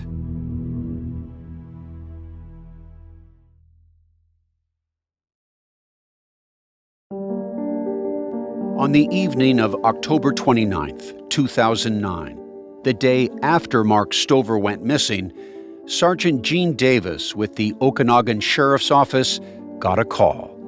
We talked in 2010. I checked into service around 6 o'clock and received a call from Detective Myers with Skagit County Sheriff's Department, advising that they're working on a missing person case, Mark Stover. Sergeant Davis knew the name Mark Stover well. Months before, he had suggested Linda Opdyke get a protective order against Mark. He also had offered to help train her dog to attack. And I told Detective Myers, yeah, I know Linda very well, and I know Oakes very well. Detective Myers then told Sergeant Davis that they had a lead concerning Mark Stover's disappearance. The lead included a familiar name. Somehow, Michael Oakes, got involved in this. So I initially heard this information and I placed a call to Dave, Chief Rodriguez, to let him know what was going on. He didn't answer. Simultaneously, Linda calls me, and she's pretty agitated, somewhat frantic, actually. This is Dave Rodriguez. Back in 2010, he was a chief deputy with the Okanagan Sheriff's Office. She said an employee of Stover had just called her and said that the police were there, that Mark is missing, there's blood at the scene, and the dog's been shot. And she's very frantic. And she's saying, we're not sure what's going on, and we've not ruled out the possibility that some type of violence happened at his house by him, not onto him. And he's snapped and he's coming over here. So Linda's thinking she may be next. This is what she's conveying to me anyhow. And I said, are you there by yourself? And she said, no, that Oakes was there. And I said, well, you should be fine. But if you don't, maybe you guys should leave the house and go stay with your mother or somewhere else. So if that's a good idea, that's what we're going to do. Sergeant Davis and Deputy Rodriguez drove to Linda's place separately, unsure of what they were heading into. It was 7 o'clock at night, and it was almost a typical fall, foggy, wintry, not wintry yet, but it was starting to mist, dark night. Both investigators were familiar with Linda's house. So we drove up to the house, and normally when we were going there to train with her dog, her camera system or possibly a sensor would say someone's coming up the driveway. And she would always be out on the outside on the deck or whatever. Instead of that usual warm welcome, the front door stayed closed. This visit to Linda's would clearly be different. I used my spotlight, my high beams to, if they came out, they'd be blinded. I tried calling her on the phone, and no answer. Yet her car was there, Oakes' car was there, lights were on, no answer. The deputies pulled in and parked. I'm like, we're gonna have to go. Maybe something has happened now. Maybe Stover did come to the house in between the time that I talked to her. So we need to go to the house. So we go and knock on the door. Linda answered the door and invited them inside. She seemed a little surprised that we were there because I didn't, last I talked to her, I said, I recommend you pack some bags and go stay with somebody else. So I think she found that a little surprising that we showed up. But, other than that, nothing unusual. Invited us in. Initially, we didn't see Michiel Oakes, but as we walked in the living room, he was walking up the stairs from a lower level. The deputies told Michiel to sit on the couch. This was after they searched between the cushions for any weapons. I know Michiel and Linda are into guns, and I asked if he was armed, and he said he was, and I removed a 9mm pistol from him. And at that point, we go into more of the questioning. Was Linda armed as well? No, she was not. No. Linda was in a chair nearby. Even though Michiel wasn't under arrest, he was clearly a person of interest in this case, having been in Anacortes on the day Mark Stover disappeared. Sergeant Davis said they read Michiel his Miranda rights, just in case he said something that could be admissible in court. And we point out that we're here on a task from Skagit County to find out if you were here because your car was seen in the area of Stover's residence at this particular time. And I flat asked him, what were you doing over there? And that's when he said, I was over there, I was visiting my ex-wife. Chief Deputy Rodriguez noticed how distraught Linda became when Michiel said that he made the trip to see his ex-wife Jennifer. So actually in my mind is, Oakes just got caught messing around with his ex-wife, and now current girlfriend just found out about it. He said Linda left the room crying. Sergeant Davis went after her. She kept on asking me, I don't know what's going on here. What's going on here? She asked Gene, what's going on? I'm so confused. I don't know what's going on here. Numerous times to me. Back in the living room, Chief Deputy Rodriguez continued to press Michiel for an answer about why he went to visit his ex-wife. Then he started to get pretty agitated, and he's looking around, and he goes, can I get up to find my medication? And we didn't have probable cause to have him under arrest. And I said, yeah, you're not under arrest. You can get up. So he's now looking around in the living room for his medication.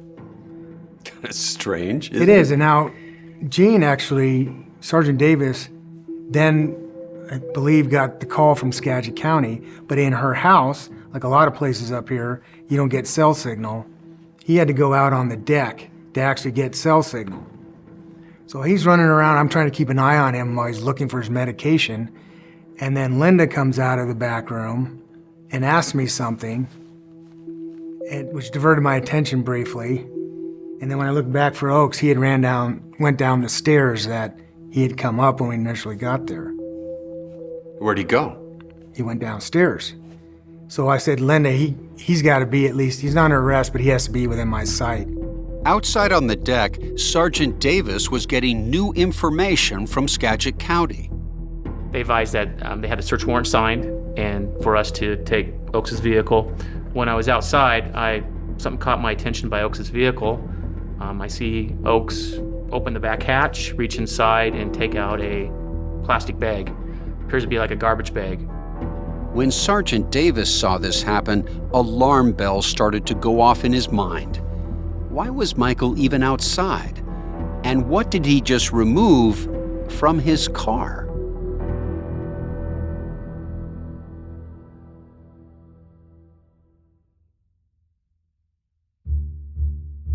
Michael Oakes had just taken something out of his car, but the darkness and mist made it tough to see. Sergeant Gene Davis spotted Michael while outside talking on the phone. So I sneak down to him, I light him up with my flashlight, and right when I hit him with the beam of my light, the plastic bag, he throws it over an embankment, and he starts going into the front of his car. I grab him, ask him what he's doing. You know, he's really agitated and nervous at this point. I'm looking for medicine, and then it goes right into it. He goes, "Why are you giving me the 3rd degree? Why are you treating me like a suspect?"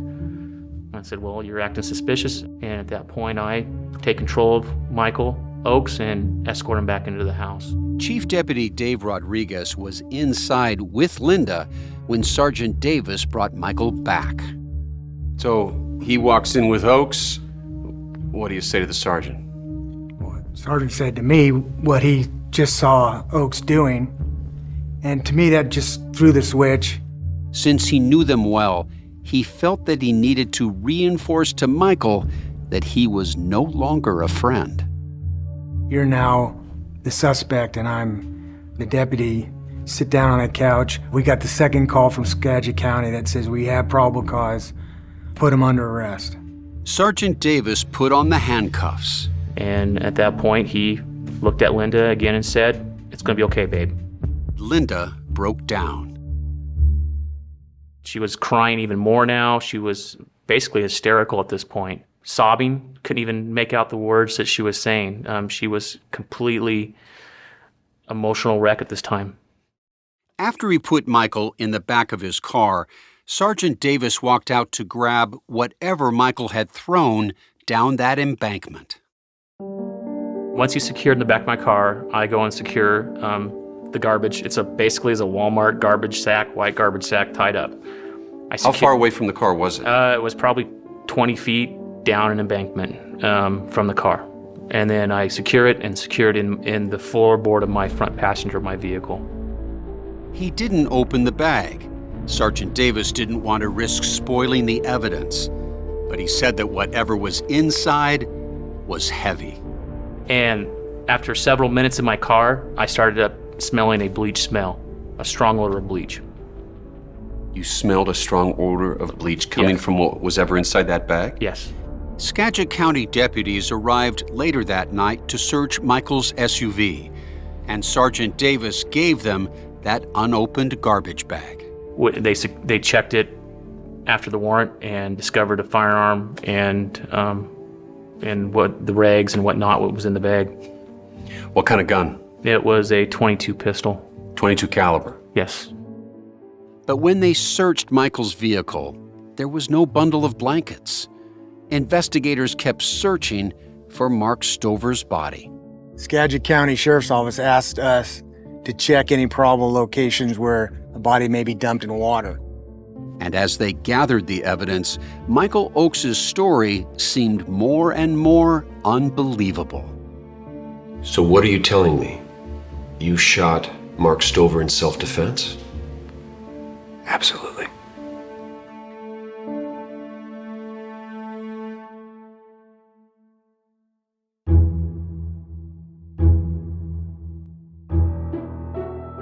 From 48 Hours, this is Trained to Kill.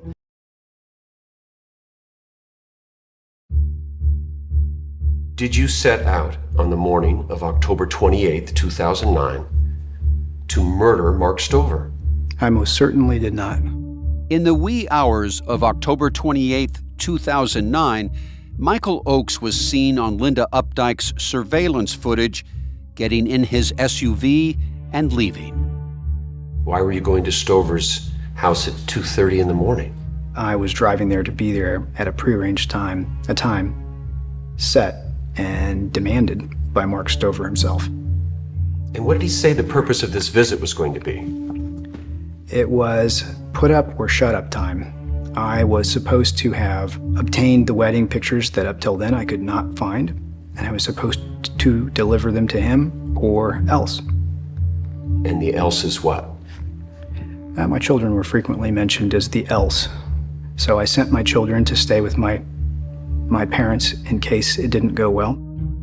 As Michael told it, Mark instructed him to park about a quarter-mile away from his house at the same church where they had met 4 days before. Why didn't you just say, no, I'm not going to park there. I'm going to drive up to your home. This really sounds bizarre. It certainly did sound bizarre, and I certainly was frightened, but we're back to that same situation. Either it's everything or it's nothing. And if it's nothing, it means that I have to scoop up my children and honestly flee to a foreign country or something, because there just was no safety inside any area that Mark Stover could find us. Michael said he did as he was told, walked to Mark's, and was greeted at the front door by Mark along with his specially trained attack dog, Ding. From there, Michael described Mark leading him through the living room, down the hallway, and oddly, into the bathroom. That's where he claimed Mark confronted him, once again, with his never-ending obsession with those wedding photos. And I went to his house and told him that I couldn't get the pictures. That I'd gone through her safe and they weren't in her safe and they weren't in her house, and I presumed that she had destroyed them. And what did Mark Stover say to that? He didn't say much. Instead, Michael claimed Mark suddenly turned around and walked away. He was so agitated or erratic that he broke off in mid-conversation. Michael said when Mark returned, he raised a gun he was holding in his left hand. The long and the short of it was, moments later, I was shot in the chest.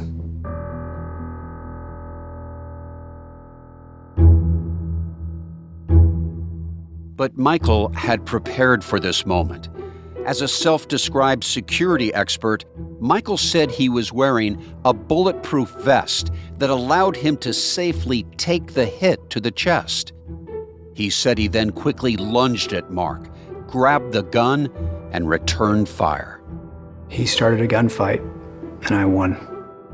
But the fight wasn't completely over. As Michael exited the house, he said Mark's dog Ding attacked. The dog came at me, and I had to shoot the dog. And I stopped shooting as soon as it stopped trying to bite me.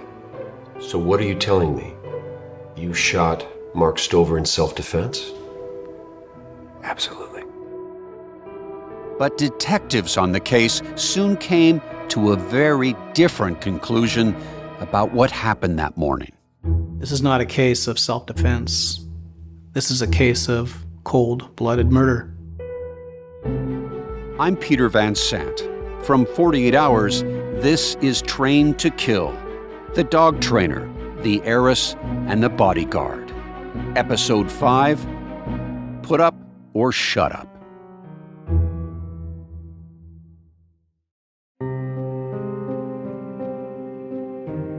I want the truth from Michiel Oakes as to what really occurred on that day, October 28, 2009. This is Detective Dan Luvera with the Skagit County Sheriff's Office. Now retired, Luvera said he spent nearly 2,500 hours investigating Mark Stover's killing. We were a small department, and we only have 5 detectives. Luvera thought major parts of Michael's story simply weren't true. That included the meetings over the months that Michael described having with Mark Stover. Michiel Oakes claims he met with Mark Stover at the Northgate shopping mall in Seattle. Do you believe that meeting occurred? No, not at all. He claims he met with Mark Stover at a church parking lot in Anacortes. Do you believe that happened? No, not at all. He claims Mark Stover comes out of a Costco in Kennewick, Washington, and basically has a threatening conversation. Do you believe that happened? No. You think this is all made up? I do. I first met Detective Luvera at Mark's house back in 2010. He was a sharp detective who was meticulous and tried not to leave any stone unturned. And we're almost a year to the day when this murder occurred. It was dusk as we started the interview. Soon, it would be dark, just as it was when Michael said he arrived that morning.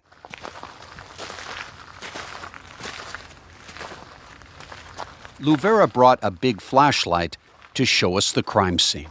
Michael Oakes says he walked right up the front way steps here. First, we went through what Michael Oakes said happened. He knocks on the door. Mark Stover answers the door.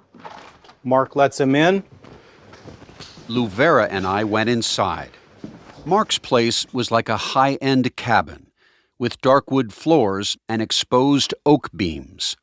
He said Michael claimed that Mark brought him into that bathroom and then left before coming back with a gun. Mark Stover comes around the corner. Where I'm standing right now. Where you're standing right there, right now. He says Mark Stover came around the corner, fired one shot. Boom. Right into Michael Oakes' ballistic vest. It's then, Michael said, he grabbed the gun from Mark's left hand and fired back at point-blank range, killing him. The whole thing doesn't make sense. After he told me Michael's version, Luvera then broke down for me why the evidence doesn't match Michael's story. First, he said investigators discovered that on October 28, 2009, Michael didn't drive directly to Anacortes from Linda's house. Luvera said Michael drove west for nearly 3 hours before he made a pit stop. We have him on surveillance tape at a local Walmart store here in Mount Vernon at approximately 5:30 in the morning. What did he buy? Michael Oakes bought anchor line, anchor weights. He bought camo pants, camo sweatshirt, and a backpack. Camouflage clothing. Camouflage, yes. Kind of an odd, eclectic bunch of stuff, isn't it? Yes. Luvera believed Michael bought those items not to have a talk with Mark Stover, but to hide evidence of a murder. I believe that he bought those items to dispose of Mark's body. Interestingly, Luvera said Michael also purchased a pair of soccer shin guards. The reason he bought those is that he knew Mark Stover had his dog Ding, and that Ding was trained as a protection dog. Luvera said after his Walmart shopping, Michael headed to Anacortes. Michael Oakes' car arrives in the area of Mark Stover's house sometime between 6:30 and 7 a.m. in the morning. It would still be dark. Luvera then demonstrated for us what he thought actually happened at Mark's house that morning. I think he came up the right-hand side of this driveway right here. You can see the tree lines, fence lines. He could have easy concealment. It's dark out. I think as he's in the area of the kennels right here, the dogs are barking. They sense someone or something on the property. Mark was probably alerted to the dogs barking at the kennel, sensed something was wrong. Luvera thought a worried Mark then let Ding out of the house to confront whoever or whatever was out there in the darkness. And I think the dog was shot right away. Ding starts to yelp. Mark hears Ding yelping.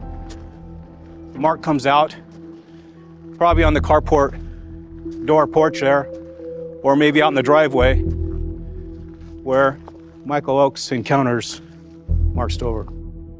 It's during that encounter that Luvera believes Michael Oakes first shot Mark Stover. Spent shell casings were found outside. I believe Mark Stover was probably shot just right in this area where we're standing right here. It's the first time. I think he was shot several times. And the first time he was shot, he probably started to retreat back to his residence. Luvera believed Mark only made it as far as the hallway just inside the door leading from the carport. And Michael likely fired again and finished Mark off with one final shot. There was blood splatters on the wall here, on the wall here. When you come into Mark's house through the carport door, immediately on your right is that bathroom. This is where, in Michael's dramatic telling, he said Mark shot him in the chest, a bullet stopped by a bulletproof vest. Michael said he wrestled the gun away from Mark and shot him dead. But Luvera is skeptical. It's too unbelievable that he could get shot in the vest, lunge at Stover, grab his hand, twist it, and shoot Stover and take him down. He's going to back up, or he's going to grab his chest as a normal reaction of somebody being shot. But he doesn't say that. He says he immediately goes into a defensive mode and grabs Mark Stover's hand and gun, twists, shoots, fires. Mark Stover falls.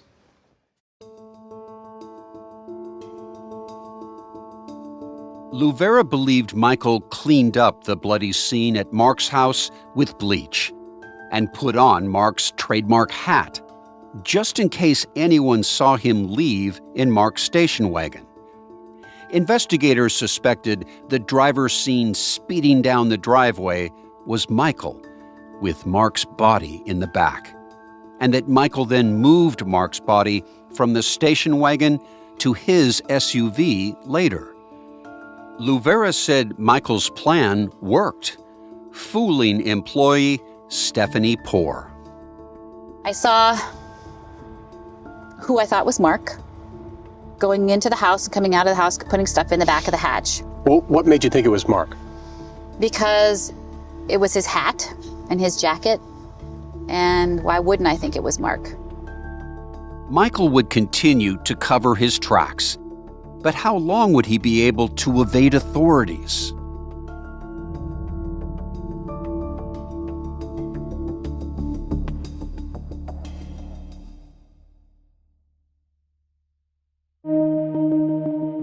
After Michael left Mark's house at around 10 that morning, he was seen stopping at a store where, for some reason, he bought a pair of bolt cutters. And then a couple of hours later, just before noon, that's when Tammy Gilden made that call to report a trespasser. Skagit 911, what's your emergency? It's not an emergency, but I need a sheriff to come out here to Summit Park Grange. She told me it seemed like the man was moving what looked like a body. That was huge. They had no idea what was going on. They just happened to see two vehicles parked behind the Grange. Then, at around 12:30, we now know that Michael was pulled over in Anacortes, Washington, by that Skagit County Sheriff's deputy. Knowing what we know today, what was in Oakes' vehicle when he was pulled over? Mark Stover's body. It was in the back. Yes.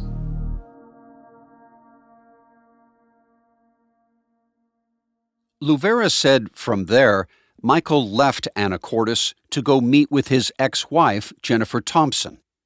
She already told us how they met at a Starbucks, went to the beach, and how, before long, she realized Michael had a body with him that day.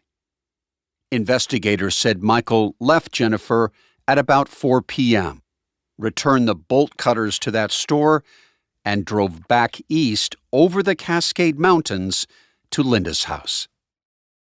It's a rugged, two-lane highway that leads through very rural areas of Okanagan and Skagit County. Surveillance video showed Michael arriving at Linda's at about 11:30 that night. He parked his SUV. I asked Michael about the evidence they found inside that vehicle. Mark Stover's blood is in your vehicle. How did it get there? Well, it got there because he was there. Michael then left again. Where he went and what he did is unknown. He returned about 30 minutes later. It was the end of a very long day. A long day that police later learned may have been months in the making. This is the statement of Jennifer L. Thompson. The date is now 10/30/2009. The time is now 2200 hours. 2 days after Mark's disappearance, the Skagit County Sheriff's investigators questioned Michael's second wife, Jennifer Thompson. There is some noise in the background since they are recording at her home. This is Chief Will Reichart. I'm just going to ask you to go over some of the things that we had already talked about so that it's on the record. The first thing they wanted on the record was concerning a call Jennifer claimed Michael received back when they were still married. About May 2008, he told me that there was a potential job coming up that he was interested in taking, about a woman and an ex-spouse that was harassing her. If true, that woman could only have been Linda Opdyke. Jennifer said Michael then revealed details of a sinister plan. They would basically use Linda as sort of bait to lure the ex-spouse toward her. Once Mark Stover was fooled into threatening Linda, Jennifer claimed the plan was to violently end that threat. They would take him out. Okay, and by taking him out, you understood that to be they would kill him. Right. And you mentioned that didn't really sit too well with you. No. It bothered you that he was contemplating doing something like this. Yeah, we had, mortgage, family, house, kids kind of thing, and I said, this isn't a good thing for you to be doing, and we had a big fight about it, big argument. Jennifer claimed that it was after this bitter argument their marriage quickly fell apart. Eventually, I left the home in July of 2008 for separation. 1 month later, she said Michael told her that he wanted a divorce. In January of 2009, our divorce became final, and we pretty much stopped contact. But then, in October of 2009, Jennifer reached out to Michael. She wanted to give him one last chance to reconcile. We still had this intensity together, and so it was just an email of, are you sure? Are you sure? Her instead of me. Jennifer said after a few emails between them, Michael wrote that he'd soon be on the west side of the mountains and suggested they meet. This was October 24th, which is the same day Michael said he met Mark Stover at that church in Anacortes. He just said he was here on a job, a side job, and I knew what that meant, but I didn't ask for specifics. Did he say that job was going to be particularly dangerous, or did he? He did. When he was leaving here, he said he was going on and that there was risk involved, possible injury to himself, that it was fairly dangerous. Michael told me that he showed up to that October 24th meeting without the wedding photos, and that Mark demanded Michael return later in the week. The following day, Michael messaged Jennifer. He texted me and said, job failed, I'm okay, no pay though. 3 days after that October 25th message, on the same day Mark was killed, Michael and Jennifer met again. The day that they met at that Starbucks, when Michael mentioned that he was afraid of getting arrested. He was really concerned about getting pulled over with the things in his vehicle. He wanted to get them home and get them sterilized. And he said, if anyone sees this now, I'm going in right away. By going in, meaning he would be arrested right away, he felt, if somebody saw what was in his vehicle. Mm-hmm. But there was one final interaction with police that convinced Jennifer that Michael was the hunter in all of this.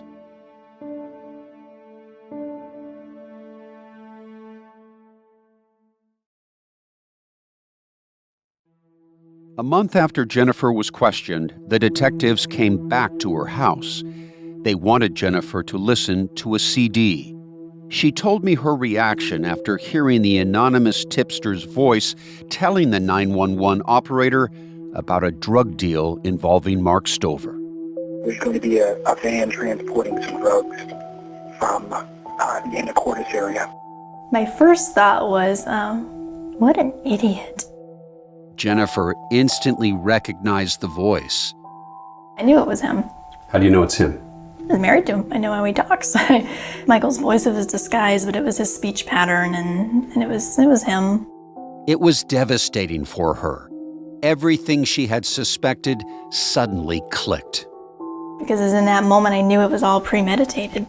Jennifer thought back to that job Michael mentioned and remembered something else Michael told her, something he said on the day Mark Stover was shot. He said that the people that were helping him, and I had the impression that there were two, but I don't know that that was stated. People that were helping him were no longer helping him, and he was on his own. No one was going to help him. So, who could be helping Michael? Well, when Jennifer was being questioned by detectives in those early days after the murder, she shared an intriguing detail. The father of the woman was initiating the job.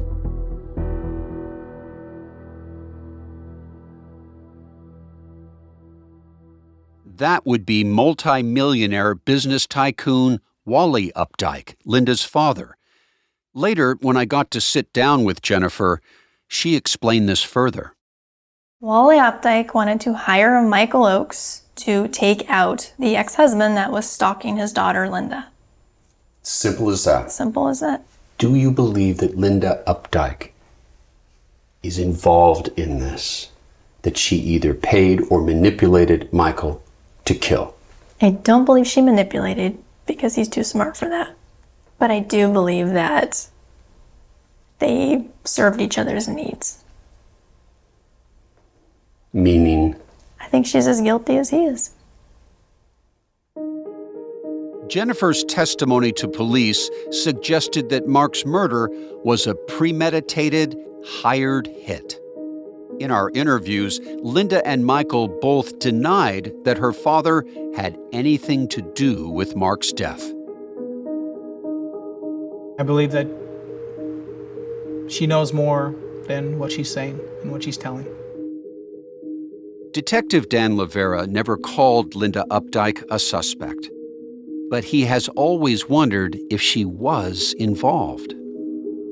How would Michiel Oakes know that Mark Stover always wore a hat and wore an overcoat driving a car? Through Linda. Linda was his basis of information. Linda had knowledge. She had direct knowledge. You know, she was married to Mark. She knew him best.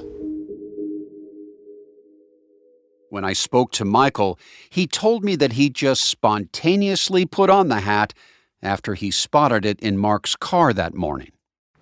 There was a pair of glasses and a cap or a hat sitting on the seat. And when I sat down, I had to move the hat. I put it on my head and thought, this shall probably do for getting down the driveway. And that's all there was to that. It didn't have anything to do with anybody but the moment. You're telling me you just decided to put this hat on? Well, you hadn't been told by Linda that that's a hat that Mark Stover would wear? No, I'd seen 2 or 3 pictures of Mark Stover. Detective Lavera told me that he wanted to ask Linda about this and many other aspects of the case. Have you received cooperation from Linda Opdyke?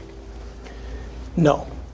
As is common in a case like this, Linda and her father, Wally Opdyke, hired lawyers after Michael was arrested. She won't sit down and talk to you? She won't sit down and talk to us. She's lawyered up? She's lawyered up. While Linda declined to take questions from Luvera, she was willing to answer mine. Investigators believe that you must have given Michael details of Mark Stover's life that would aid him in attacking Mark Stover, knowing when he got up, what hat he wore during the day, what car he drove with the dogs. What do you say to that? That's simply not true. I had no interaction or contact with Mark since the protection order was issued. It's not something I wanted to have any involvement with Mark. Again, I wanted no harm or anything to happen to Mark. I just wanted to go on with my life with Michael, and I wanted Mark to go on with his life. In other words, did you brief Michael Oakes on the intricacies of Mark Stover's life, right down to the hat that he liked to wear during the day, to aid him in an assassination? Of course not. The suggestion is out there. Did your father have anything to do with the killing of Mark Stover? Absolutely not. Both Linda and Michael refused to answer most of the authorities' questions until they took the stand at trial. There was, of course, one big question Michael still had not answered. What did you do with Mark Stover's body? I think that probably the nitty-gritties on that, I really want to tell you about it. We're going to have to wait to court.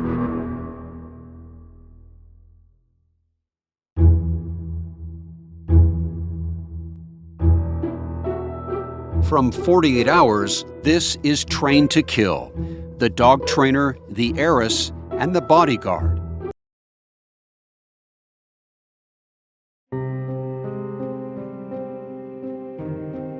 This is Peregrine Lake. Just over these trees over here is where the Opdyke residence is. In June 2010, Chief Deputy Dave Rodriguez took me out on patrol in an Okanagan County Sheriff's fast boat on a lake just a few miles from Linda Opdyke's home outside Winthrop, Washington. Rodriguez had helped Linda Opdyke train a new attack dog, and later was one of the deputies who arrested Michael Oakes. Months had passed since Mark Stover was murdered, and still his body had not been found. Skagit County Sheriff's Office asked us to check any probable locations where a body may be dumped in water. Since we're so close to her home, this was on the list to check. Michael Oakes had spent time near these waters, and Rodriguez wanted to check if he might have sunk Mark's body here. So how does this work? Well, I don't know if you can see, but the lake is too big for 2 or 3 or 4 or even 6 divers to adequately search. That's why they turned to sonar to scour the lake bed. And we grid search across the lake, and then when we find something of interest on the sonar screen, then we put divers down on it. And that diver will be you? Yes, today is me. Then Deputy Rodriguez slowed the boat down toward a spot where he had detected some kind of an image. He put on the diver's suit. Are you ready? Ready. And jumped into the water.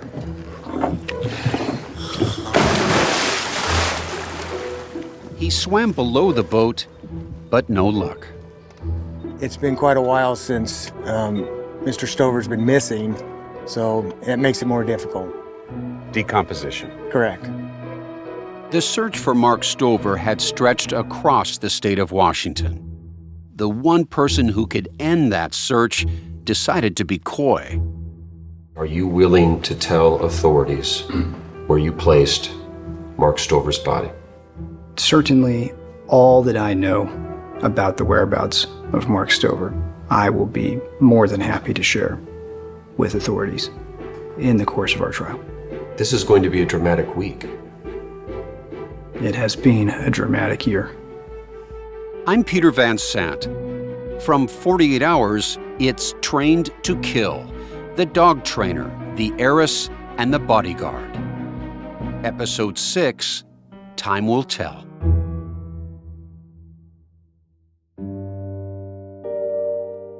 Michiel Oakes has been accused of a murder of Mark Stover. What do you say? Prove it. That's John Henry Brown. He was Michiel Oakes' lead defense attorney. We spoke in 2010. So my defense is prove it. First, they have to prove there's a murder, right?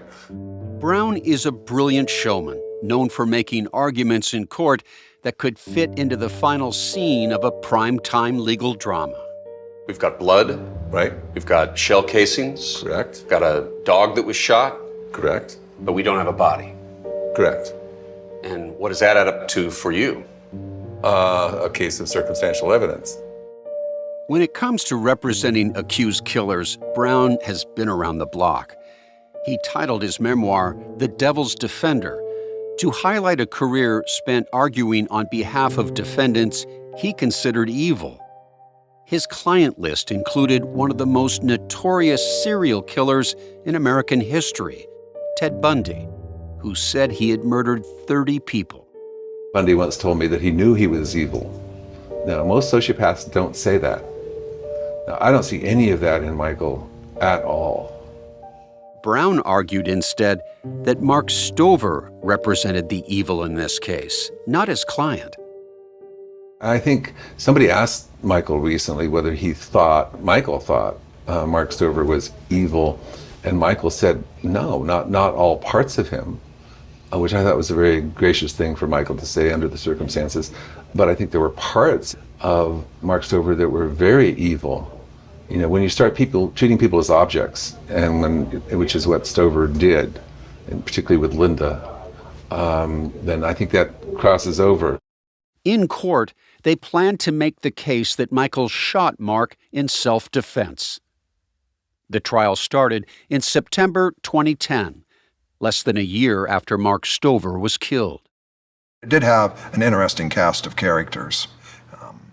Everybody appeared at first blush to be very, very good citizens. That's Judge Mike Rickard. The case became very sensationalized, much to my chagrin. That makes things more difficult for us as we're trying to ensure that both sides get a fair shake and that justice is actually done. Judge Rickard said this turned out to be one of the stranger cases he had presided over. The trial actually lasted 4 weeks. The investigation lasted for the year prior to that. And the twists and the turns in the plot and the details of this case just kept changing. Witnesses included detectives, some of Mark's former employees, and Michael's second wife, Jennifer Thompson, who told jurors that Michiel said, "If police saw what was in the back of my car, I'd go to prison for life." But it was Michiel himself who played the leading role in this trial when he took the stand. Mr. Brown, you got a new witness for us? Yes, Mr. Oakes. Mr. Oakes, come on up. His defense attorney, John Henry Brown, wanted Michiel to explain why he had to defend himself. He came around the corner with a gun in one hand, and he pointed the gun at me, and the look on his face, he didn't say anything. Okay. How close is it to you? I'm inside the washroom, he's right at the doorway, and he's just inside the hallway, 3 feet maybe. Okay. What happens then? I can't remember if I lunged and he shot. We tangled and I got shot. Remember, Detective Dan Louveris said it was highly improbable that Michiel could shoot Mark in self-defense immediately after being shot himself, even if he was wearing a bulletproof vest. So Brown asked Michiel to reenact the shooting to show that it was possible. Would you mind taking off your coat? I'm not sure how it works, so why don't you put this on the way you had it on, right? Brown asked Michael to put on a Kevlar vest like the one he wore on October 28, 2009. Brown's co-counsel, Corbin Valles, stood in as Mark Stover. Mr. Volas is larger than Mr. Stover, as far as you know? He's taller. Valles held up his left hand and stuck out his pointer finger to act like he was aiming a gun at Michael. So Mr. Volas is holding the gun out. He's fired at you. What do you do? Michael lunged at Valles, grabbed his left arm, and tackled him to the ground. I don't think we were expecting that. The aggressive move startled the courtroom into a big laugh. Are you all right? I'm fine. My finger wasn't loaded. Michael took off the vest and then walked back to the witness stand. Can I take this off? That was amazingly fast, Mr. Oakes. Is that the way you did that? That's how I was trained. Can I take this off? Yes, please take that off. I asked prosecutor Rich Wyrick why a bullet hole in Michael Oakes' vest wasn't convincing to authorities. He explained the location of the bullet was suspicious. It appeared to have gone in very close to exactly straight, exactly in the middle of the bulletproof vest. And which suggests what to you? well, what it suggested to us is that it was done either before or after the event as somewhat of an alibi. Back on the stand, Michael eventually came to the dramatic moment everyone was waiting for. He was finally going to disclose where he put Mark's body.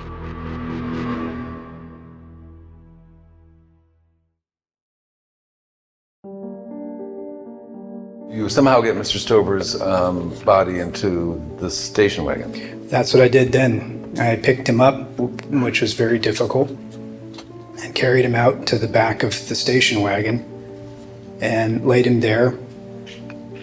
And I had that kitchen towel that I had grabbed, and I threw that in with him. Oh, when I picked him up and the gun fell down on the floor, I just put it in his vest pocket. Michael then testified he later drove to that Grange Hall parking lot nearby where he struggled to transfer Mark's body. I tried to move him to my car, but it was too heavy. And so I used the plastic that was in the back of the rig. His rig? Yes, in the back of the station wagon, and slid it underneath of him and was able to then slide him across to my car. After meeting with his ex-wife, Jennifer Thompson, in Everett, Washington, he drove back to Anacortes to move Mark's now empty station wagon. And it was still just sitting there, and I was blown away. I thought for sure it would have been like some big crime scene investigation. Michael said he then drove the station wagon about 2 miles to the nearby Swinomish Casino parking lot. Michael then walked back to his own car, where Mark's body was covered up in the back. You leave it there? Yep. Michael told the courtroom he then decided to dispose of the body because he didn't think investigators would believe his story. I'm walking away from Mr. Stover's car. I see some kind of a boat in the water just near there. Michael said he then drove down to a dock at the far end of that casino's vast parking lot. And I got my car as close to that as possible and muscled him out and dropped him in the water. According to Michael, he then dropped Mark's body into the Swinomish Channel, which flows into the Padilla Bay near Anacortes. Was the gun with him? His gun? His gun? His gun was in his pocket still of his vest. After you did that, what did you do? I threw some other stuff like the plastic in the water. And I smelled blood. I'm pretty sensitive to the smell of blood. I smelled blood. And I couldn't see, it was dark. So I started throwing things out of the car into the water that were in the back. I had some stuff, the plastic and a piece of carpet from his car, and then some other items that were there. He then headed to Linda's home in Winthrop. I arrived there, I don't remember now, it was dark. I had to stop to throw up a couple times. I don't know, I'm not sure. We see your tape of when you get to Linda's, so that'd be accurate, right? Yes. When you got to Linda's, did you tell her anything about what had happened? I just said I had a really bad day. What time was that? It was late. It was late. I don't remember now. I was exhausted. But when the prosecution cross-examined Michael, they zeroed in on some inconsistencies in his story. Here's Skagit County Prosecutor Rich Wyrick. You indicated that when you were at the Summit Park Range, body was too heavy to move from car to car. So you had to slide it. Is that right? Yeah. Okay. Well, on 2 other occasions, you were able to just pick the body up and walk it down, go out, and I think you described a dilapidated dock and toss it in the water. Yes. And on another occasion, you were able to just pick it up and toss it into the back of Mr. Stover's car. Pick up and toss, I think would be your words, but yes, I was able to pick him up. Why was it too heavy at the Summit Park Range? Because it's a station wagon, I couldn't stand up. You have to lean over to lift something, and I can't do that. Detectives searched the waters behind the casino with a submersible camera and found nothing. While court was in recess, I asked Michael if he was telling the truth. Police have searched that area. They have not found a gun. They have found no skeletal remains. Is that really where you dropped the body? Absolutely, yes. No matter where he may have disposed the body, I pressed him more. What do you say to those who suspect that you disposed of the body because you wanted to dispose of the evidence? That if people could see Mark Stover's body, maybe there's a bullet hole in the back of the head. Maybe they would have seen that he was shot in the back, not in the front. Maybe you were trying to cover up a murder. Well, I understand that feeling. I really do. And I hope that the body is recovered because it will exactly corroborate my story, 100%. After he was cross-examined, Michael watched the woman he loved, the heiress, the person at the center of Mark Stover's rage, Linda Opdyke, raise her hand.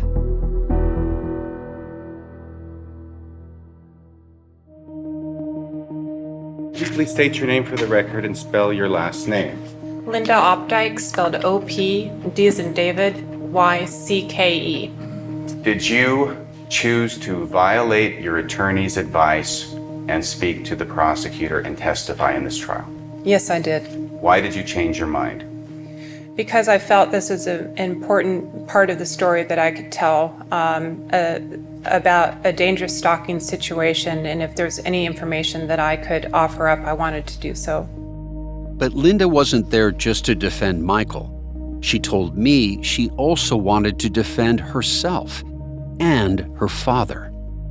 It's heart-wrenching enough to be dealing with what us as a family are dealing with Michael, let alone seeing my family attacked, is just another level of, I feel, victimization and randomly going after anybody with no reason for anything and to do a smear campaign. Here's Skagit County Prosecutor Rosemary Kaholakula questioning Linda. You continue to have romantic feelings, intimate feelings toward Mr. Oakes and vice versa. Yes. And in fact, I think that you said that in our interview last week, is that you loved him, correct? I don't recall if I said that or not, but I do, yes. When Mr. Oakes was arrested, you did what you could to find him a lawyer, correct? Yes. She asked about what help Linda provided Michael after his arrest. And you made some phone calls, took some notes, tried to figure out who the best lawyer for him would be, correct? Yes. In addition to that, you figured out what his bail amount was? No, I had nothing to do with that. Michael somehow managed to pay $250,000 for him to get out on bail. Linda insisted she didn't cover that cost. Michael's defense attorney, John Henry Brown, told me the Opdykes weren't paying his fee either. Is Linda Opdyke paying for Michael Oakes' defense? No, God, I wish she was. I really wish she was. No. There's no money going through a third party to Oakes' family and back to you guys? No, I'm going to lose my shirt on this case, actually, just like many of my other cases. Back at trial, the prosecution showed no sympathy in its cross-examination of Linda. Now, it's correct, isn't it, that throughout the investigation of this case, you've been concerned about your own potential legal liability in this case? Yes.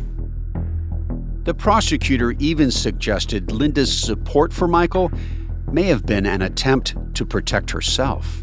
You don't have to worry about Mr. Stover now, do you? It appears to be that case. And in that sense, the defendant helped you out, correct? No. Isn't it true that if this is a case of self-defense, it gets you off the hook, too? What do you mean by that? You indicated you were concerned about your own potential liability in this case. If a jury were to find that this was self-defense, you wouldn't have any more liability either, would you? I have no liability in this case.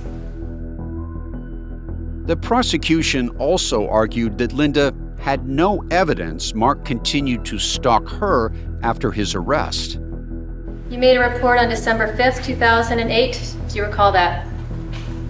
Yes. And you indicated at that time that you believed that you saw Mr. Stover's vehicle in the area. Do you recall that? Yes, I do. Kahola Kula pointed out that Linda was never able to identify Mark in this incident or several others she reported in 2008 and 2009. Nobody was able to respond in time. So the answer would be no? That is correct. Prosecutors also called Mark Stover's fiancée, Teresa Vox Michael, to testify.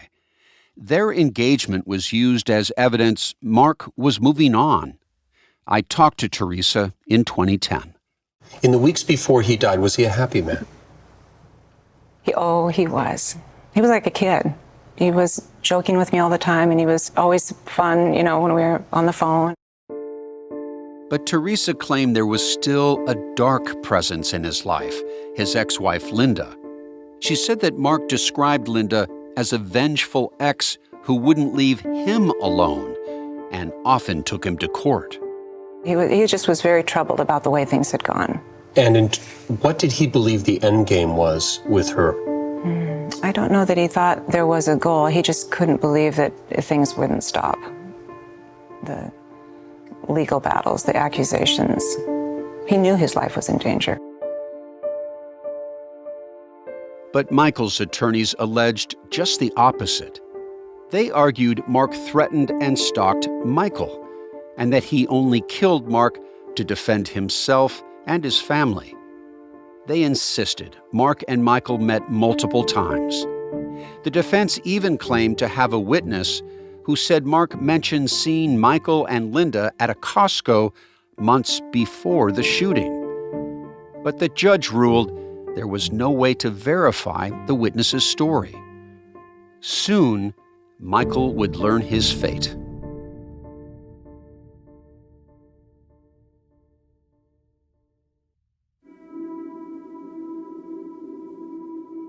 After more than 50 witnesses and more than 700 exhibits, the jury began to deliberate. They took 4 days before they reached a verdict. All rise, please. Linda sat next to Michael's mom and tried to comfort Michael's daughters as they all waited. Mark Stover's niece, Julia Simmons, was there to represent his family. Who did this jury believe? We, the jury, find the defendant, Michael Glenn Oakes, guilty of the crime of murder in the first degree, premeditated murder as charged.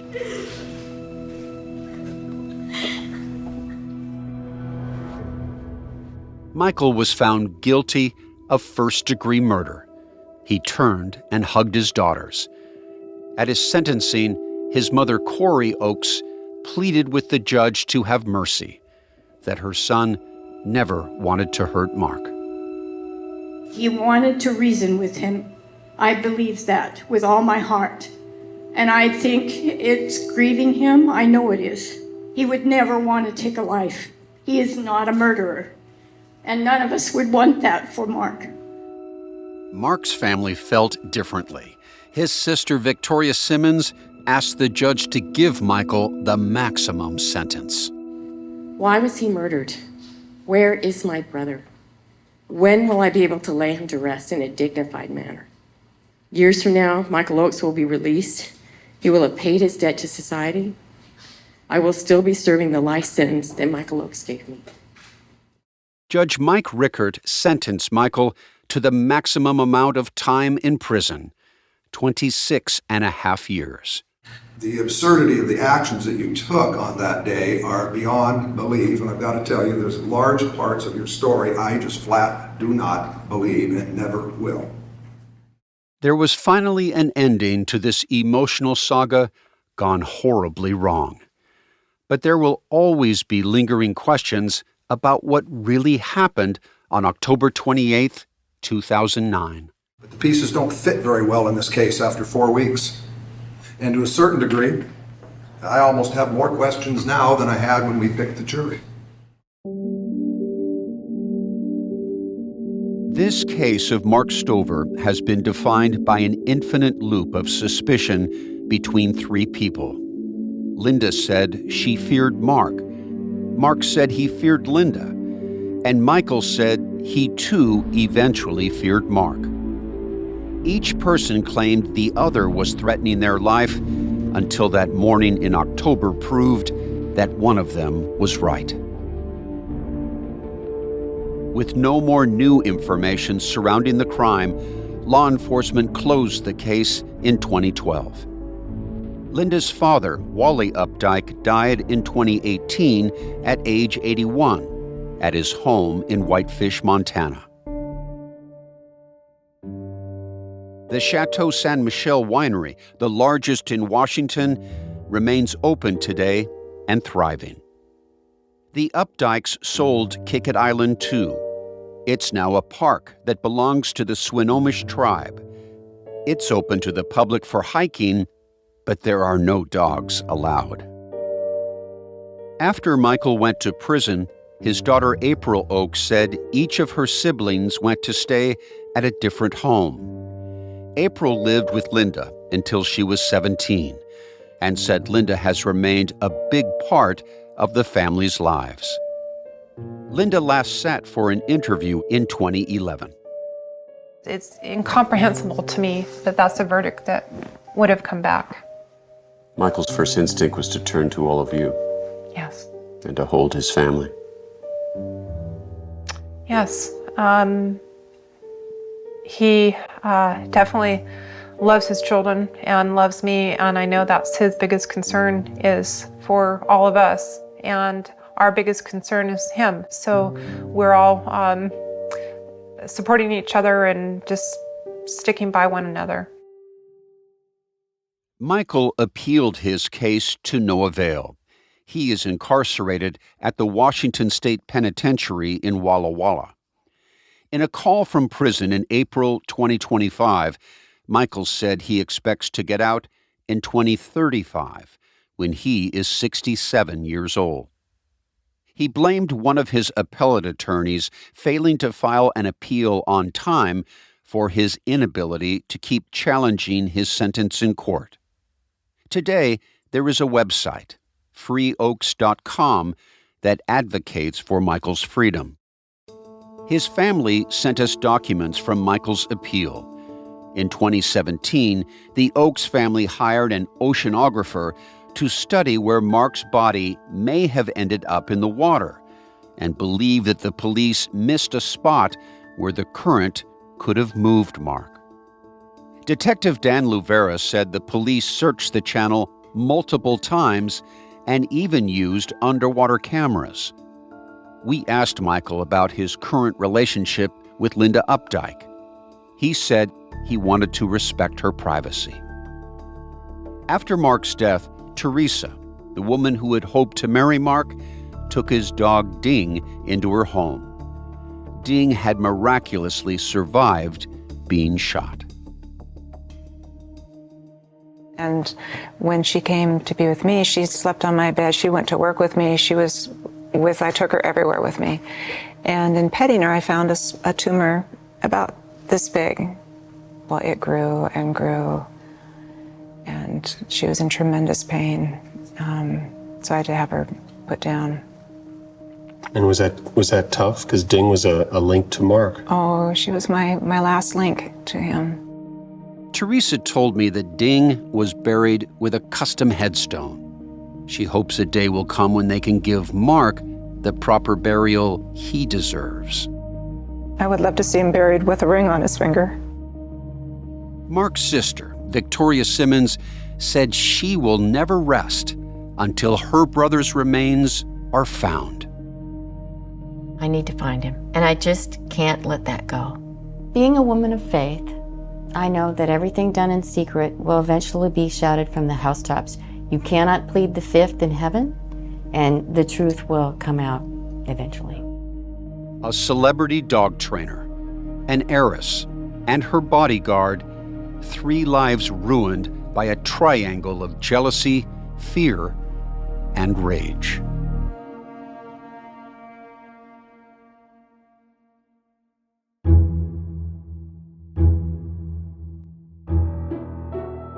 From 48 Hours, this is Trained to Kill, The Dog Trainer, The Heiress, and The Bodyguard, produced by Sony Music Entertainment. I'm your host, Peter Van Sant. Judy Tigard is the executive producer of 48 Hours. Original reporting by 48 Hours producers Ryan Smith and Liza Finley.